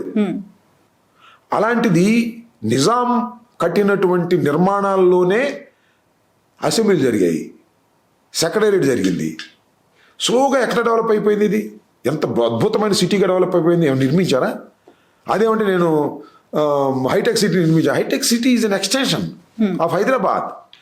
అలా నువ్వు ఎక్స్టెండ్ చేసుకుపోవాలి తప్ప నువ్వు అమరావతిలో 1,00,000 కోట్లు 1,00,000 ఎకరాలు తీసుకుంటానంటే ఏంటిది? ఎవడు మోయగలుగుతాడు ఈ భారాన్ని? ఆంధ్ర రాష్ట్రం మోయగలిగిన పరిస్థితిలో ఉందా? పోనీ ఒకసారి ఒక 5 సంవత్సరాలు నీకు అవకాశం ఇచ్చారు, పూర్తి చేయగలిగావా? మళ్ళీ ఒక 5 సంవత్సరాలు అవకాశం ఇచ్చారు, పూర్తి చేయగలుగుతావా? అప్పులు చేయటం తప్ప ఎన్ని నిర్మాణాలు చేయగలుగుతావు? నీకు 5 సంవత్సరాలు కాదు 10 సంవత్సరాలు నీకు అవకాశం ఇచ్చే పరిస్థితులు ఉన్నాయా? లేవు కదా. సో అమరావతి నిర్మాణం అనేది ఒక పిచ్చి పని, తెలివి తక్కువ పని, ఒక దుర్మార్గమైన పని. దీనివల్ల అక్కడ రైతులు నష్టపోతున్నారు, పెరగవలసినటువంటి ప్రాంతాలు పెరగటం లేదు, రాష్ట్రానికి భారం అవుతుంది, లక్షల కోట్ల రూపాయలు అప్పులు తీసుకురావాల్సిన పరిస్థితి ఏర్పడింది. ఇది గంగలో పోసిన పన్నీరు అవుతుంది. అన్నిటికన్నా మించి అమరావతి లోతట్టు ప్రాంతం, అక్కడ రాజధాని ఏర్పాటుకే అనువైన ప్రదేశం కాదు. ఇది నేను చెప్పింది కాదు, అంతకుముందు నిపుణులు చెప్పినటువంటి అంశాన్ని పక్కకు పెట్టేశాడు చంద్రబాబు నాయుడు గారు. నేను పట్టిన కుందేలుకు 3 కాళ్ళు అనే పద్ధతుల్లో ఆయన మూర్ఖంగా వెళ్ళటం వల్ల రాష్ట్రం తీవ్రంగా నష్టపోతుంది. అమరావతి పూర్తి కాదు, అమరావతి ఎప్పటికీ పూర్తి కాదు, ఇప్పటికీ కాదు, ఎప్పటికీ పూర్తి కాదు. అది అప్పుడు మీరు అధికారంలో ఉన్నప్పుడు 3 రాజధానుల అంశం, ఇప్పుడు పార్లమెంట్లో అది చట్టబద్ధత కల్పించగానే మావిగన్ అంశం, ప్రజలు కన్ఫ్యూజ్ అవ్వట్లేదా? ఎలా యాక్సెప్ట్ చేస్తారు మిమ్మల్ని? 100% అవుతారు, దానిలో నేను కాదంటలా. నేనేమంటానంటే 3 రాజధానులు అన్నాం, మమ్మల్ని ఏమైనా చేయనిచ్చారు? ₹1 కూడా పెట్టుబడి పెట్టలేదు మేము. 3 రాజధానుల మీద ₹1 కూడా ఖర్చు పెట్టలేదు మేము. విశాఖపట్నంలో కానీ, ఇక్కడ కానీ, కర్నూలులో కానీ ఏం ఖర్చు పెట్టలేదు మేము. 1,000 కోట్లు ఏం ఖర్చు పెట్టలే. అది మీరు ఏం చేయనివ్వలేదు మమ్మల్ని. అయిపోయింది. మళ్ళీ వచ్చి మీరు అమరావతి అన్నారు. మేము ఏమి చేయలేదు కాబట్టి తుడిచేస్తే ఏమైంది? అంతకుముందు ఆలోచన తుడిచేసాం, అంతకుముందు ఒప్పుకోలేదు కాబట్టి ఓడిపోయారు. కాబట్టి ఇప్పుడు మావిగన్ ప్రతిపాదన పెట్టి దీనికి 1 పైసా కూడా ఖర్చు లేదే, 1 పైసా కూడా ఖర్చు లేదు. అసలు మావిగన్ అని ఒక కారిడార్ నిర్ణయించిన తర్వాత ఆ కారిడార్కి అటు ఒక 100 ఎకరాలు, ఇటు ఒక 100 ఎకరాలు, అక్కడ అసెంబ్లీ, సెక్రటేరియట్, ఇక్కడ హైకోర్టు కట్టేస్తే అయిపోయా. ఇంకెందుకు? ఆటోమేటిక్గా డెవలప్ అయ్యింది, సెల్ఫ్ సఫిషియెంట్గా డెవలప్ అయిపోద్ది మొత్తం. మావిగాని మొత్తం ఓ పక్కన అక్కడేమో అద్భుతమైనటువంటి వాటర్ ఏవో స్టార్ట్ అవుతుంది, ఇక్కడేమో అద్భుతమైనటువంటి విజయవాడలో ఒక బ్రహ్మాండమైనటువంటి ఎయిర్పోర్ట్ తయారవుతుంది. ఇంత కనెక్టివిటీ ఉంటే ఇంకెందుకు అమరావతి నాకు అర్థం కాలేదు. అమరావతి అంటారు, అది కొత్త లైన్లు అంటారు, రైల్వే స్టేషన్లు అంటారు, ఏదేదో పిచ్చి పిచ్చి మాటలన్నీ మాట్లాడి ప్రజల్ని కన్ఫ్యూజ్ చేసే కార్యక్రమం చేస్తున్నారు. ఇది రాష్ట్రానికి తీవ్రమైన నష్టం చేస్తుంది అనేది నా అభిప్రాయం. రైట్ సార్, మొన్న 2024 ఎన్నికలు ఓడిపోయిన తర్వాత ప్రశాంత్ కిషోర్ గారిని అయ్యో మేము మిస్ చేసుకున్నాం అనే ఫీలింగ్ మీలో చాలా స్ట్రాంగ్గా కలిగింది మీ పార్టీ నాయకుల్లో. తిరిగి ఆయన తీసుకురాబోతున్నారు స్ట్రాటజిస్ట్గా అనేది ఒక క్వశ్చన్, అది సోషల్ మీడియాలో బాగా రేజ్ అవుతుంది. ఎందుకంటే ఇప్పుడు విజయ్కి ఆయన అక్కడ తమిళనాడులో పనిచేశారు కాబట్టి జగన్ గారికి వస్తారు అనేది ఎంతవరకు వాస్తవం ఇది? I don't know that, but ఒకటైతే వాస్తవం. తల్లిదండ్రులు కావాలని మీ కలని నిజం చేసుకోండి. 49 లో ఫ్రీ అల్ట్రాసౌండ్ స్కాన్ మరియు ఫ్రీ స్పెషలిస్ట్ కన్సల్టేషన్. కేవలం 999 కి fertility assessment package, AMH test మరియు వీర్య పరీక్ష. ఇప్పుడే కాల్ చేయండి 8977738819. 49 అంటే సంతానం, 49 అంటే సంతోషం. అది సామెత ఉంటుంది, మంత్రాలకు చింతకాయలు రాలేవు కానీ చింతకాయలు రాలే సమయానికి మంత్రాలు చదవటం నేర్చుకోవాలని. ప్రశాంత్ కిషోర్ది కూడా అంతే. ఓకే, గెలిచే పార్టీకి చేస్తే గెలుస్తుంది, ఓడిపోయే పార్టీకి చేస్తే ఓడిపోతుంది. ఆయన చేసిన ప్రతి పార్టీ గెలిస్తే 100% రిజల్ట్ ఉంటే శభాష్, ఆయన స్ట్రాటజీ బ్రహ్మాండం అని అనుకోవచ్చు. ఆయన చేసిన వాడు చాలా సార్లు ఓడిపోయింది కదా, మరి దానికి ఏం చెప్పాలి? లేదు సార్, ఆల్మోస్ట్ గెలిచాయి రీసెంట్ టైమ్స్. ఓడిపోయి కూడా ఉన్నాయి కదా. తమిళనాడు విజయ్ గెలిచింది. ఆయన గత ఎన్నికల్లో మమతా బెనర్జీకి చేశారు, మొన్న చంద్రబాబు నాయుడు గారికి కూడా కొంత వెనకున్నారు బ్యాక్గ్రౌండ్. వెనకుంటాం వేరు. నేను చెప్పాను కదా, మంత్రాలకు చింతకాయలు రాలేవు కానీ చింతకాయలు రాలే సమయం తెలుసుకుని మంత్రాలు చదవటం అనేది ఉంటది. సో ఒకటండి, ఇప్పుడు ప్రశాంత్ కిషోర్ పోయినసారి మమ్మల్ని గెలిపించాడు, ఆయన లేకపోవటం వల్లే మాకు 11 సీట్లు వచ్చినాయి అనుకోవటం పొరపాటు నా అభిప్రాయం. ప్రశాంత్ కిషోర్ బండి నడుస్తున్నప్పుడు అది ఎంత స్పీడ్గా నడవాలి, ఎలా నడవాలి, ఎటు నడవాలి అని చెప్పడానికి పనికొస్తాడు తప్ప బండి మొత్తాన్ని నడపడానికి పనికిరాడు. ఒక పెద్ద మాస్. ఇప్పుడు నేను చాలా సంవత్సరాల నుంచి రాజకీయాల్లో ఉన్నా. రాజశేఖర రెడ్డి గారిని గెలిపించింది ఎవరు? ఏ స్ట్రాటజీ గెలిపించాడు? 2 సార్లు.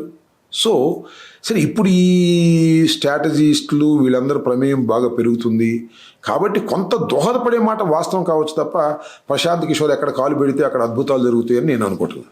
ఓకే, రూల్ అవుట్ అది.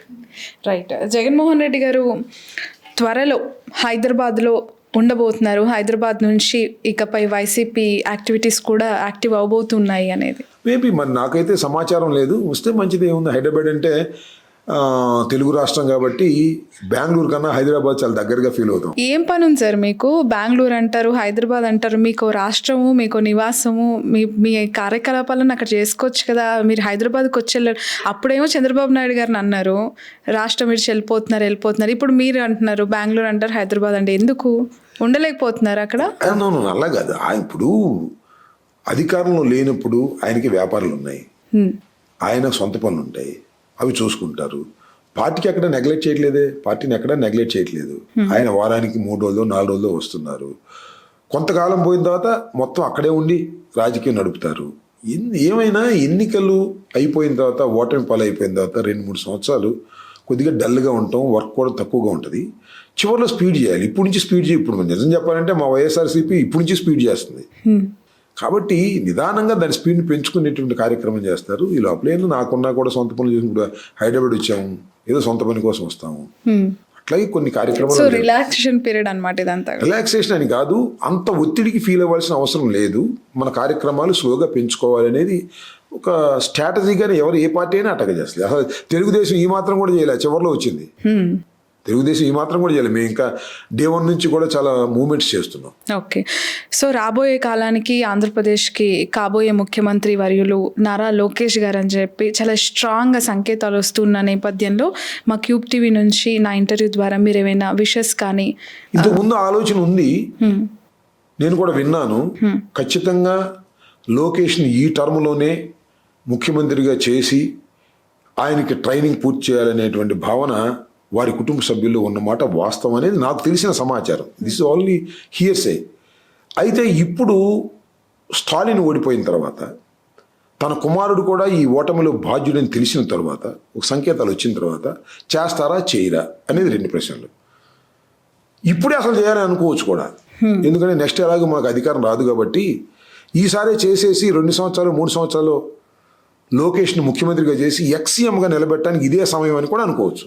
ఏదైనా జరగవచ్చు, వెయిట్ అండ్ సీ. నాకు తెలిసి ఎట్టి పరిస్థితుల్లోనూ లోకేష్ను ముఖ్యమంత్రిగా చేయాలని కుటుంబ సభ్యులు చంద్రబాబు నాయుడు గారి మీద ఒత్తిడి తీసుకొస్తున్నమాట వాస్తవం. ఓకే, అది చేయగలుగుతారా లేదా, పరిస్థితులు అనుకూలిస్తాయా లేదా, మీ అడ్వైజెస్ ఏం లేవా? మనకు అడ్వైజెస్ అంటే లోకేష్ గారు వయసు రీత్యా కూడా చిన్నవాళ్ళే కదా. లోకేష్ను ముఖ్యమంత్రి చేసిన తర్వాత చంద్రబాబు నాయుడు గారు, పవన్ కళ్యాణ్ గారు ఏం చేయాలనేది వాళ్ళు ఆలోచించుకోవాలి. ఫర్ ఎగ్జాంపుల్, లోకేష్ను ముఖ్యమంత్రి చేశారు అనుకోండి, పవన్ కళ్యాణ్ గారు ఉప ముఖ్యమంత్రిగా ఉంటారా, ఉండొచ్చా? సరే, ఆయన మరీ దిగజారిపోయి ఉంటే మనం చేయగలిగింది ఏమీ లేదు, అది వేరే విషయం. కానీ జనం అంగీకరించరు, ఆ మిగిలిన ఉన్నటువంటి జనసేనలు కూడా అంగీకరించరు. కాబట్టి ఇది చాలా కష్టమైనటువంటి, ఇంటర్నల్గా చాలా కష్టమైంది. మరి ఎలా చేస్తారు, ఏం చేస్తారో మనం చెప్పలేము. ఎందుకు చేస్తారని నమ్ముతున్నానంటే, ఈ మధ్యన ఆంధ్రజ్యోతి, ఈనాడులో కూడా చంద్రబాబు నాయుడు గారు కేంద్రానికి వెళ్ళిపోతున్నారు, కేంద్రంలో ఉప ప్రధాని అవుతారు, లేదా ఒక రాష్ట్రానికి గవర్నర్గా వెళ్తారు, ఇట్లాంటి పిచ్చిరాతలని రాశారు. మోడీ అంత అమాయకుడు ఏం కాదు. చంద్రబాబుని తీసుకొచ్చి పక్కన పెట్టుకుని, పక్కలో బల్యంలాగా పెట్టుకోవచ్చు. చంద్రబాబు నాయుడు గారి స్వభావం ఇందాక చెప్పే కదా, మ్యానిపులేటర్, మోసం చేస్తాడు, నమ్మిన వాడిని మోసం చేస్తాడు, మోడీని కూడా మోసం చేస్తాడు, అది ఆయనకి తెలుసు. కాబట్టి అలాంటి ఛాన్స్ ఇప్పుడు కూడా భారతీయ జనతా పార్టీ చంద్రబాబు నాయుడు గారికి ఇచ్చే అవకాశం లేదు. కాస్తో కూస్తో నమ్మితే పవన్ కళ్యాణ్ నమ్ముతారు తప్ప చంద్రబాబు నమ్మే అవకాశమే లేదు. అలాంటి అవకాశం చంద్రబాబు నాయుడికి ఎవరు. అన్నీ వదులుకుని లోకేష్ని ముఖ్యమంత్రిగా చేయాలనుకుంటే పవన్ కళ్యాణ్ సరి చేసుకుంటే అవుతుంది, లేకపోతే కాదు. వాళ్ళకి మాత్రం తీవ్రమైన కోరిక ఆ కుటుంబానికి ఉన్నమాట వాస్తవం అనేది మనకు అర్థమవుతుంది. రైట్. మీ ప్రతి డ్రెస్సింగ్లో మేము ఆ స్టిక్కర్ చూస్తున్నాం సార్. అంటే అది డ్రెస్తోనే మీరు అలా స్టిచ్ చేయించుకుంటున్నా, స్టిక్కర్ అక్కడ పేస్ట్ చేస్తున్నారా? స్టిక్కర్గా అది ప్రింట్. ఓకే. నేను డ్రెస్ చేసుకున్నప్పుడు ప్రింట్ చేసుకుంటాను, ఓకే, ఆ టైలర్ దగ్గర ప్రింట్ చేస్తాను. సో ఒక చిన్న కమిట్మెంట్ అంతే. ఏం కమిట్మెంట్? జగన్మోహన్ రెడ్డి గారు పైన, మీరు వైసీపీలోనే ఉన్నారు, సుదీర్ఘంగా రాజకీయాల్లో ఉన్నారు, మళ్ళీ ఇక్కడ పెట్టి ప్రతి నిమిషం గుర్తు చేస్తున్నారా నేను వైసీపీలోనే ఉన్నాను అని? గుర్తుంటది, ఎదుటి వాళ్ళు చూసే వాళ్ళకి నాకు గుర్తు. ఇంకొక అంశం ఏంటంటే, ఈ ఘటం ఎన్ని కష్టాలు వచ్చినా జగన్ వదిలిపెట్టని ఘటం అని చెప్పడానికి ఇది ఒక మార్గం. ఓకే, బట్ దోస్ ఆర్ నవరత్నాలు అనేవి ఫెయిల్యూర్ ప్రాజెక్ట్ అనేది ఖచ్చితంగా మీరు యాక్సెప్ట్ చేశారా లేదా? నవరత్నాలు ఫెయిల్యూర్ కానే కాదు. మేము ఫెయిల్యూర్ అయితే అవ్వచ్చు కొన్ని సందర్భాల్లో. నవరత్నాలు ఫెయిల్యూర్ ఎలా అవుతాయి? నవరత్నాలు మళ్ళా కావాలని ప్రజలు కోరుకుంటున్నారు, నవరత్నాలు చేయలేకపోతున్నాడు చంద్రబాబు అనుకుంటున్నారు. అందువల్ల Navaratnalu not at all failure. Navaratnalu failure అయితే జగన్మోహన్ రెడ్డి గారు ఫెయిల్యూరే, నేను ఫెయిల్యూరే, నా పార్టీ ఫెయిల్యూరే. ఓటమి తర్వాత 100 మాటలు మాట్లాడతారు, that is a different matter. మళ్ళా గెలుపు వైపు పయనించడమే తప్ప ఇంతకు ముందు చేసిన మంచి పనులను ఇవన్నీ చెడ్డ పనులు అనుకోవడం అమాయకత్వం. ఓకే, గుణపాఠాలు నేర్చుకోవాలి, అంతే, దట్స్ ఆల్. సో చాలా బాగా కనిపిస్తున్నారు అందులో జగన్మోహన్ రెడ్డి. ప్రతిరోజు ఆ స్టిక్కర్ లో మీరు ఎక్కడ కనిపించినా ఈ వైట్ అండ్ వైట్ వేసేసి, సో మీ జుట్టు కూడా అలా మ్యాచింగ్ అయిపోయింది సార్ డ్రెస్ కి. నా జుట్టు ఇంతవరకు రంగేసేవాడిని. అవును, డాక్టర్ అడ్వైజర్ మీ ప్రభురామిరెడ్డి గారని నాకు white and black combination hair చూసాం మేము, బట్ ఇప్పుడు కంప్లీట్లీ వైట్. మేము అలా చేసుకున్నారేమో మీరు సంక్రాంతి పాటకి అనుకున్నాం. కాకపోతే నా ఏజ్కి తగ్గ జుట్టు కన్నా ఎక్కువ ఉంది, అది నా అదృష్టం. అంతకు మించి మెరిసిపోయింది. కానీ నా ఏజ్కి ఇంత 65 సంవత్సరాలకి ఇంత జుట్టు ఉండాల్సిన అవసరం లేదు. ఓకే, ఇప్పటికే పలచబడిపోయింది కానీ బట్ సఫిషియెంట్గా ఉంది. Okay, so finally before conclude, ఏం సార్ మీ సంక్రాంతి పాట? ప్రతి హీరో సినిమా కోసం ప్రేక్షకులు చూసినట్టు సంబరాల రాంబాబు పాట కోసం ఏపీ ప్రజలు వెయిట్ చేయాల్సిన పరిస్థితి. వెయిట్ చేస్తున్నారు లేదో నాకు తెలియదు కానీ బట్ నాకు ఇది ఒక ఆనవాయితీ అయిపోయింది. దానికి ప్రధానమైన కారణం పవన్ కళ్యాణ్ గారే. ఎందుకంటే పవన్ కళ్యాణ్ గారు నేను డ్యాన్స్ చేస్తే నన్ను వ్యంగ్యంగా చాలా మాటలు మాట్లాడాడు. సంబరాల రాంబాబు అన్నాడు, అదేదో సినిమాలో నా క్యారెక్టర్ పెట్టి కొద్దిగా వ్యంగ్యంగా మాట్లాడారు. దాన్ని కసిగా తీసుకుని పాట రాయించి మరీ నేను సత్యనపల్లిలో డ్యాన్స్ చేశాను. మొన్న కూడా పాట రాయించి మరీ గుంటూరులో డ్యాన్స్ చేశాను.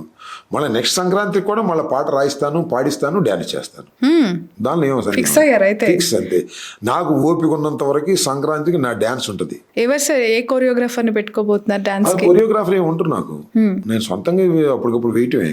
కాకపోతే ఒక 2 రోజుల ముందో ఇప్పుడు కొంతమందిని అంటే కాస్త విజువల్ బాగుండాలనే ఉద్దేశంతో ఒక గ్రూప్ సాంగ్ లాగా వాళ్ళని కూడా పక్కన పెట్టుకుని వాళ్ళకి నాకు సింక్ అయిద్దో లేదో కూడా నాకు తెలియదు. ఓకే, ప్రాక్టీస్ చేస్తారు అయితే? అది ప్రాక్టీస్ చేయను నేను.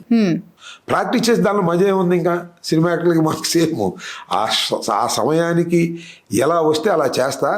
కారులో పాట వింటూ దీనికి ఈ రకంగా చేస్తే బాగుంటుందని మైండ్లో ఫిక్స్ అవుతా, ఆ రకంగా చేస్తా అంతే. Okay, 68 years of your journey చాలా యాక్టివ్గా, ఇంత అద్భుతంగా, అసలు ఏంటి మీ పాజిటివ్ థింగ్స్ ఏంటి, డైలీ లైఫ్ స్టైల్ ఏంటి, ఇంత స్ట్రాంగ్గా? నా మనసులో ఏముందో బయట కూడా అదే ఉంటది. కుట్ర కుతంత్రాలు ఉండవు. కోపం వస్తే కోపాన్ని ప్రదర్శిస్తా, సంతోషం వస్తే సంతోషాన్ని ప్రదర్శిస్తా. మనసులో పెట్టుకుని అణిగిపోను, ఉన్నది అనేసేదాన్ని. సో రిలీవ్ అయిపోతాను. అది నాకు అన్నీ ఉన్నాయి, బీపీ ఉంది, షుగర్ ఉంది. అయినా సరే కాస్త మెడిసిన్స్ వాడతాను, కాస్త కోస్త ఎక్సర్సైజ్ చేస్తాను.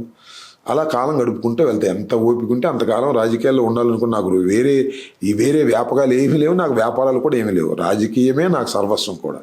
ఆ రాజకీయంతోనే ముందుకు వెళ్తాను. ఆరోగ్యం ఉంటేనే రాజకీయం, లేకపోతే ఏముంటుంది, ఉండేందుకు ప్రయత్నం చేస్తాను. రైట్. రిలీజ్ అయిన తర్వాత జగన్ గారు మాట్లాడిన టైంలో ఏమన్నారు, అంటే ఎగ్జాక్ట్లీ ఏం వర్డ్స్ యూస్ చేశారు ఆయన కన్వర్జేషన్? అంటే ఆయన మెచ్చుకున్నాడు. నెంబర్ 1, అన్న నువ్వు జైల్లో చాలా ధైర్యంగా ఉన్నావు, నీలాగా అందరూ ధైర్యంగా ఉంటే చాలు. జైలుకి వెళ్ళొచ్చినందుకు మెచ్చుకున్నారా? కాదు, ధైర్యంగా ఉన్నందుకు. Okay.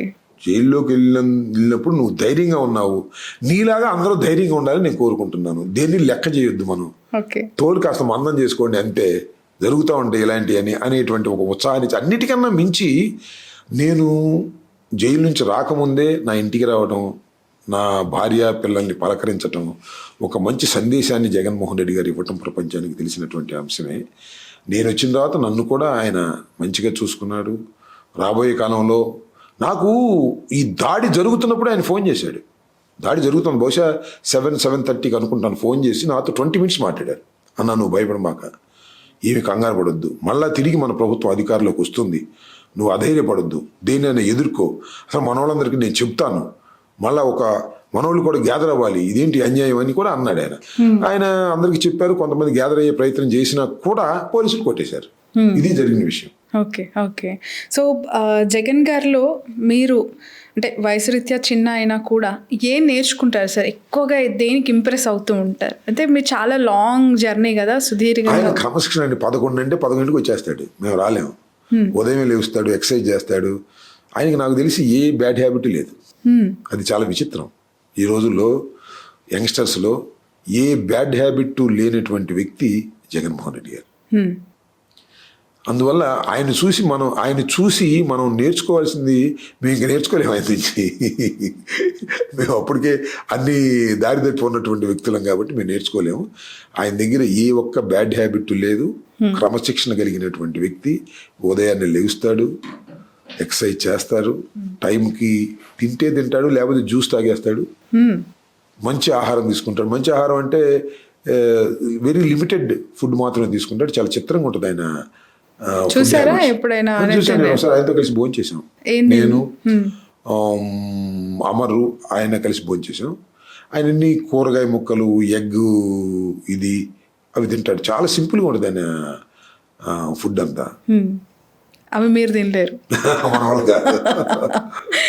Right. Wish you all the best sir. Thank you so much for your valuable time. నిజంగా జైలుకి వెళ్ళొచ్చిన తర్వాత మిమ్మల్ని చూసి చాలా మంది ఇంత ఎనర్జెటిక్ అవుతామా, ఇలా పాజిటివ్ ఉంటుందా మైండ్ అని చెప్పి అనుకోవాలి. అలా ఉన్నారు మీరు.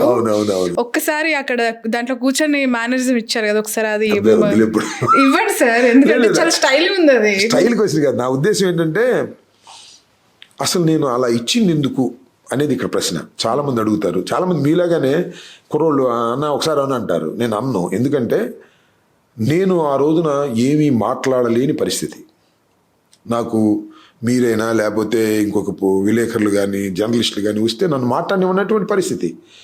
అందరూ ఏమనుకుంటారు, ఇంక్లూడింగ్ మై ఫ్యామిలీ, రాంబాబు గారు వీక్ అయిపోయాడా, ధైర్యంగా ఉన్నాడా, లేక బెదిరిపోయాడా అనుకుంటారు. ఎందుకంటే చాలామంది జైల్లోకి వెళ్ళిన తర్వాత మాట్లాడలా, వాళ్ళకి అవకాశం దొరకలా. కానీ నేను ఒక సంకేతం ఇవ్వాలి, నేను ధైర్యంగా ఉన్నాను, దేన్ని లెక్క చేయలేదు అనే సంకేతం ఇవ్వాలి అనేది నా అభిప్రాయం. మొదటి బెయిల్ వచ్చింది, నేను రిలీజ్ అవుతున్నాను అని అనుకున్నప్పుడే మళ్ళీ ఇంకొక పీటీ వారెంట్ పెట్టారు. దానిలో కూడా బెయిల్ వచ్చింది. బెయిల్ వచ్చినప్పుడు నాకు జైలు సూపరింటెండెంట్ కవర్ చేశారు. సార్ బెయిల్ వచ్చింది, tomorrow you are going to release అని. బట్టలన్నీ సర్దుకుని పొద్దున్నే బెయిల్ కాగితాలు వస్తాయి, నేను తిరిగి వెళ్ళవచ్చునని పడుకుని నిద్రపోయా. 5:30కి ఎగ్గొట్టాడు constable. Sir I'm sorry sir, మీకు ఇంకో పీటీ వారెంట్ వచ్చిందండి అని. ఆహా అనుకున్నా, భయపడలా. కాకపోతే ఆ ప్రిపరేషన్ బయలుదేరే ముందు ఈ రకంగా చేశారు, కుట్రపూరితంగా చేశారమ్మా. సరే, మళ్ళా స్నానం కూడా చేయలే, బట్టలు వేసుకుని పదండి అన్న బస్సులో తీసుకొచ్చారు. అప్పుడు అనిపించింది, నన్ను ఇన్ని ఇబ్బందులు పెడుతున్నా నేను ధైర్యంగా ఉన్నాననే సంకేతాన్ని నా ప్రజలకి, నా క్యాడర్కి, పోలీసు వాళ్ళకి కూడా ఇవ్వాలి అనుకున్నా. అనుకుని అన్ని కెమెరాలన్నీ అలా ఉన్నాయి, బస్సులో ఉన్నాను. అప్పుడు చెప్పా, అప్పుడు ఒక జెక్చర్ ఇచ్చా. ఆ జెక్చర్ చాలా అంతే. ఓహో రాంబాబు ధైర్యంగా ఉన్నాడని మాట వెళ్ళిపోయింది. 100 ప్రెస్ మీట్లతో సమానం అది. 100 విలేకరులు నా ముందున్నట్టుగా సమాధానం. ఆ సమాధానం చెప్పా. మళ్ళా అలాంటి పరిస్థితుల్లోనే నా జెక్చర్ ఉంటుంది తప్ప పద్దగా అలాంటి మూమెంట్స్ ఇవ్వడం నాకు ఇష్టం లేదు. అది నా మనసులోంచి వచ్చిన మాట తప్ప యాక్షన్ కాదు అది. కాదు, మొత్తానికైతే మీరు ఆ సినిమాని చాలా ఇన్స్పైర్ అయ్యారు. సినిమా నేను చూశాను, 2 సినిమాలు చూశాను ఆయన, దానిలో ఏం సందేహం లేదు. ఇన్స్పైర్ అవ్వడం అంటే సినిమా చాలా అద్భుతంగా ఉంటుంది, సీన్ టు సీన్ చాలా బాగుంటుంది. దానిలో నీతి కథ అది పక్కన పెట్టండి, ఆ మూమెంట్స్ కానీ యాక్షన్ కానీ నిజంగా నేను తగ్గేదే లేదనే మాట అక్కడే వచ్చింది ప్రధానంగా. అది ఎంత పాపులర్ అయిందో, ఎంత వైరల్ అయిందో మీ అందరికీ తెలుసు. మొన్న నాకు కేటీఆర్ గారు కనపడ్డారు ఫంక్షన్లో. అన్న ధైర్యంగా ఉండన్నాడు అని, అన్న నీలో నచ్చింది అదేనని చెప్పాడు.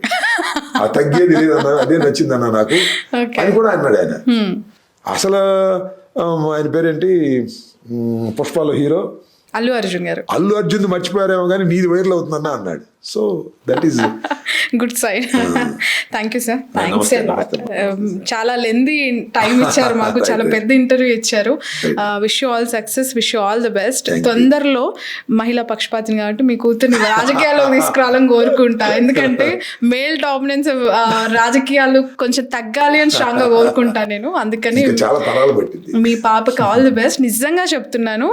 అంటే శత్రువులు అనేవాళ్ళు ఎవరైనా మీ సిచ్యువేషన్ అప్పుడు చూసినప్పుడు అనుకొని ఉంటారేమో. మేబీ నేను అనుకున్నాను ఆ సందర్భంలో, అంబటిని అరెస్ట్ చేశాం కానీ కూతురు రేజ్ అయింది ఏంటి, ఒక శత్రువు కాకుండా ఇంకో శత్రువు ఆల్రెడీ రెడీగా ఉందా నాకు అని అనుకునే సందర్భంలో నాకు అట్లా కనిపించింది ఆ సిచ్యువేషన్ అంతా. తను మాట్లాడే విధానం కానీ అండ్ తను డెలివరీ చేస్తున్న ప్రెస్ మీట్స్ కానీ నాకు చాలా బాగా అనిపించింది.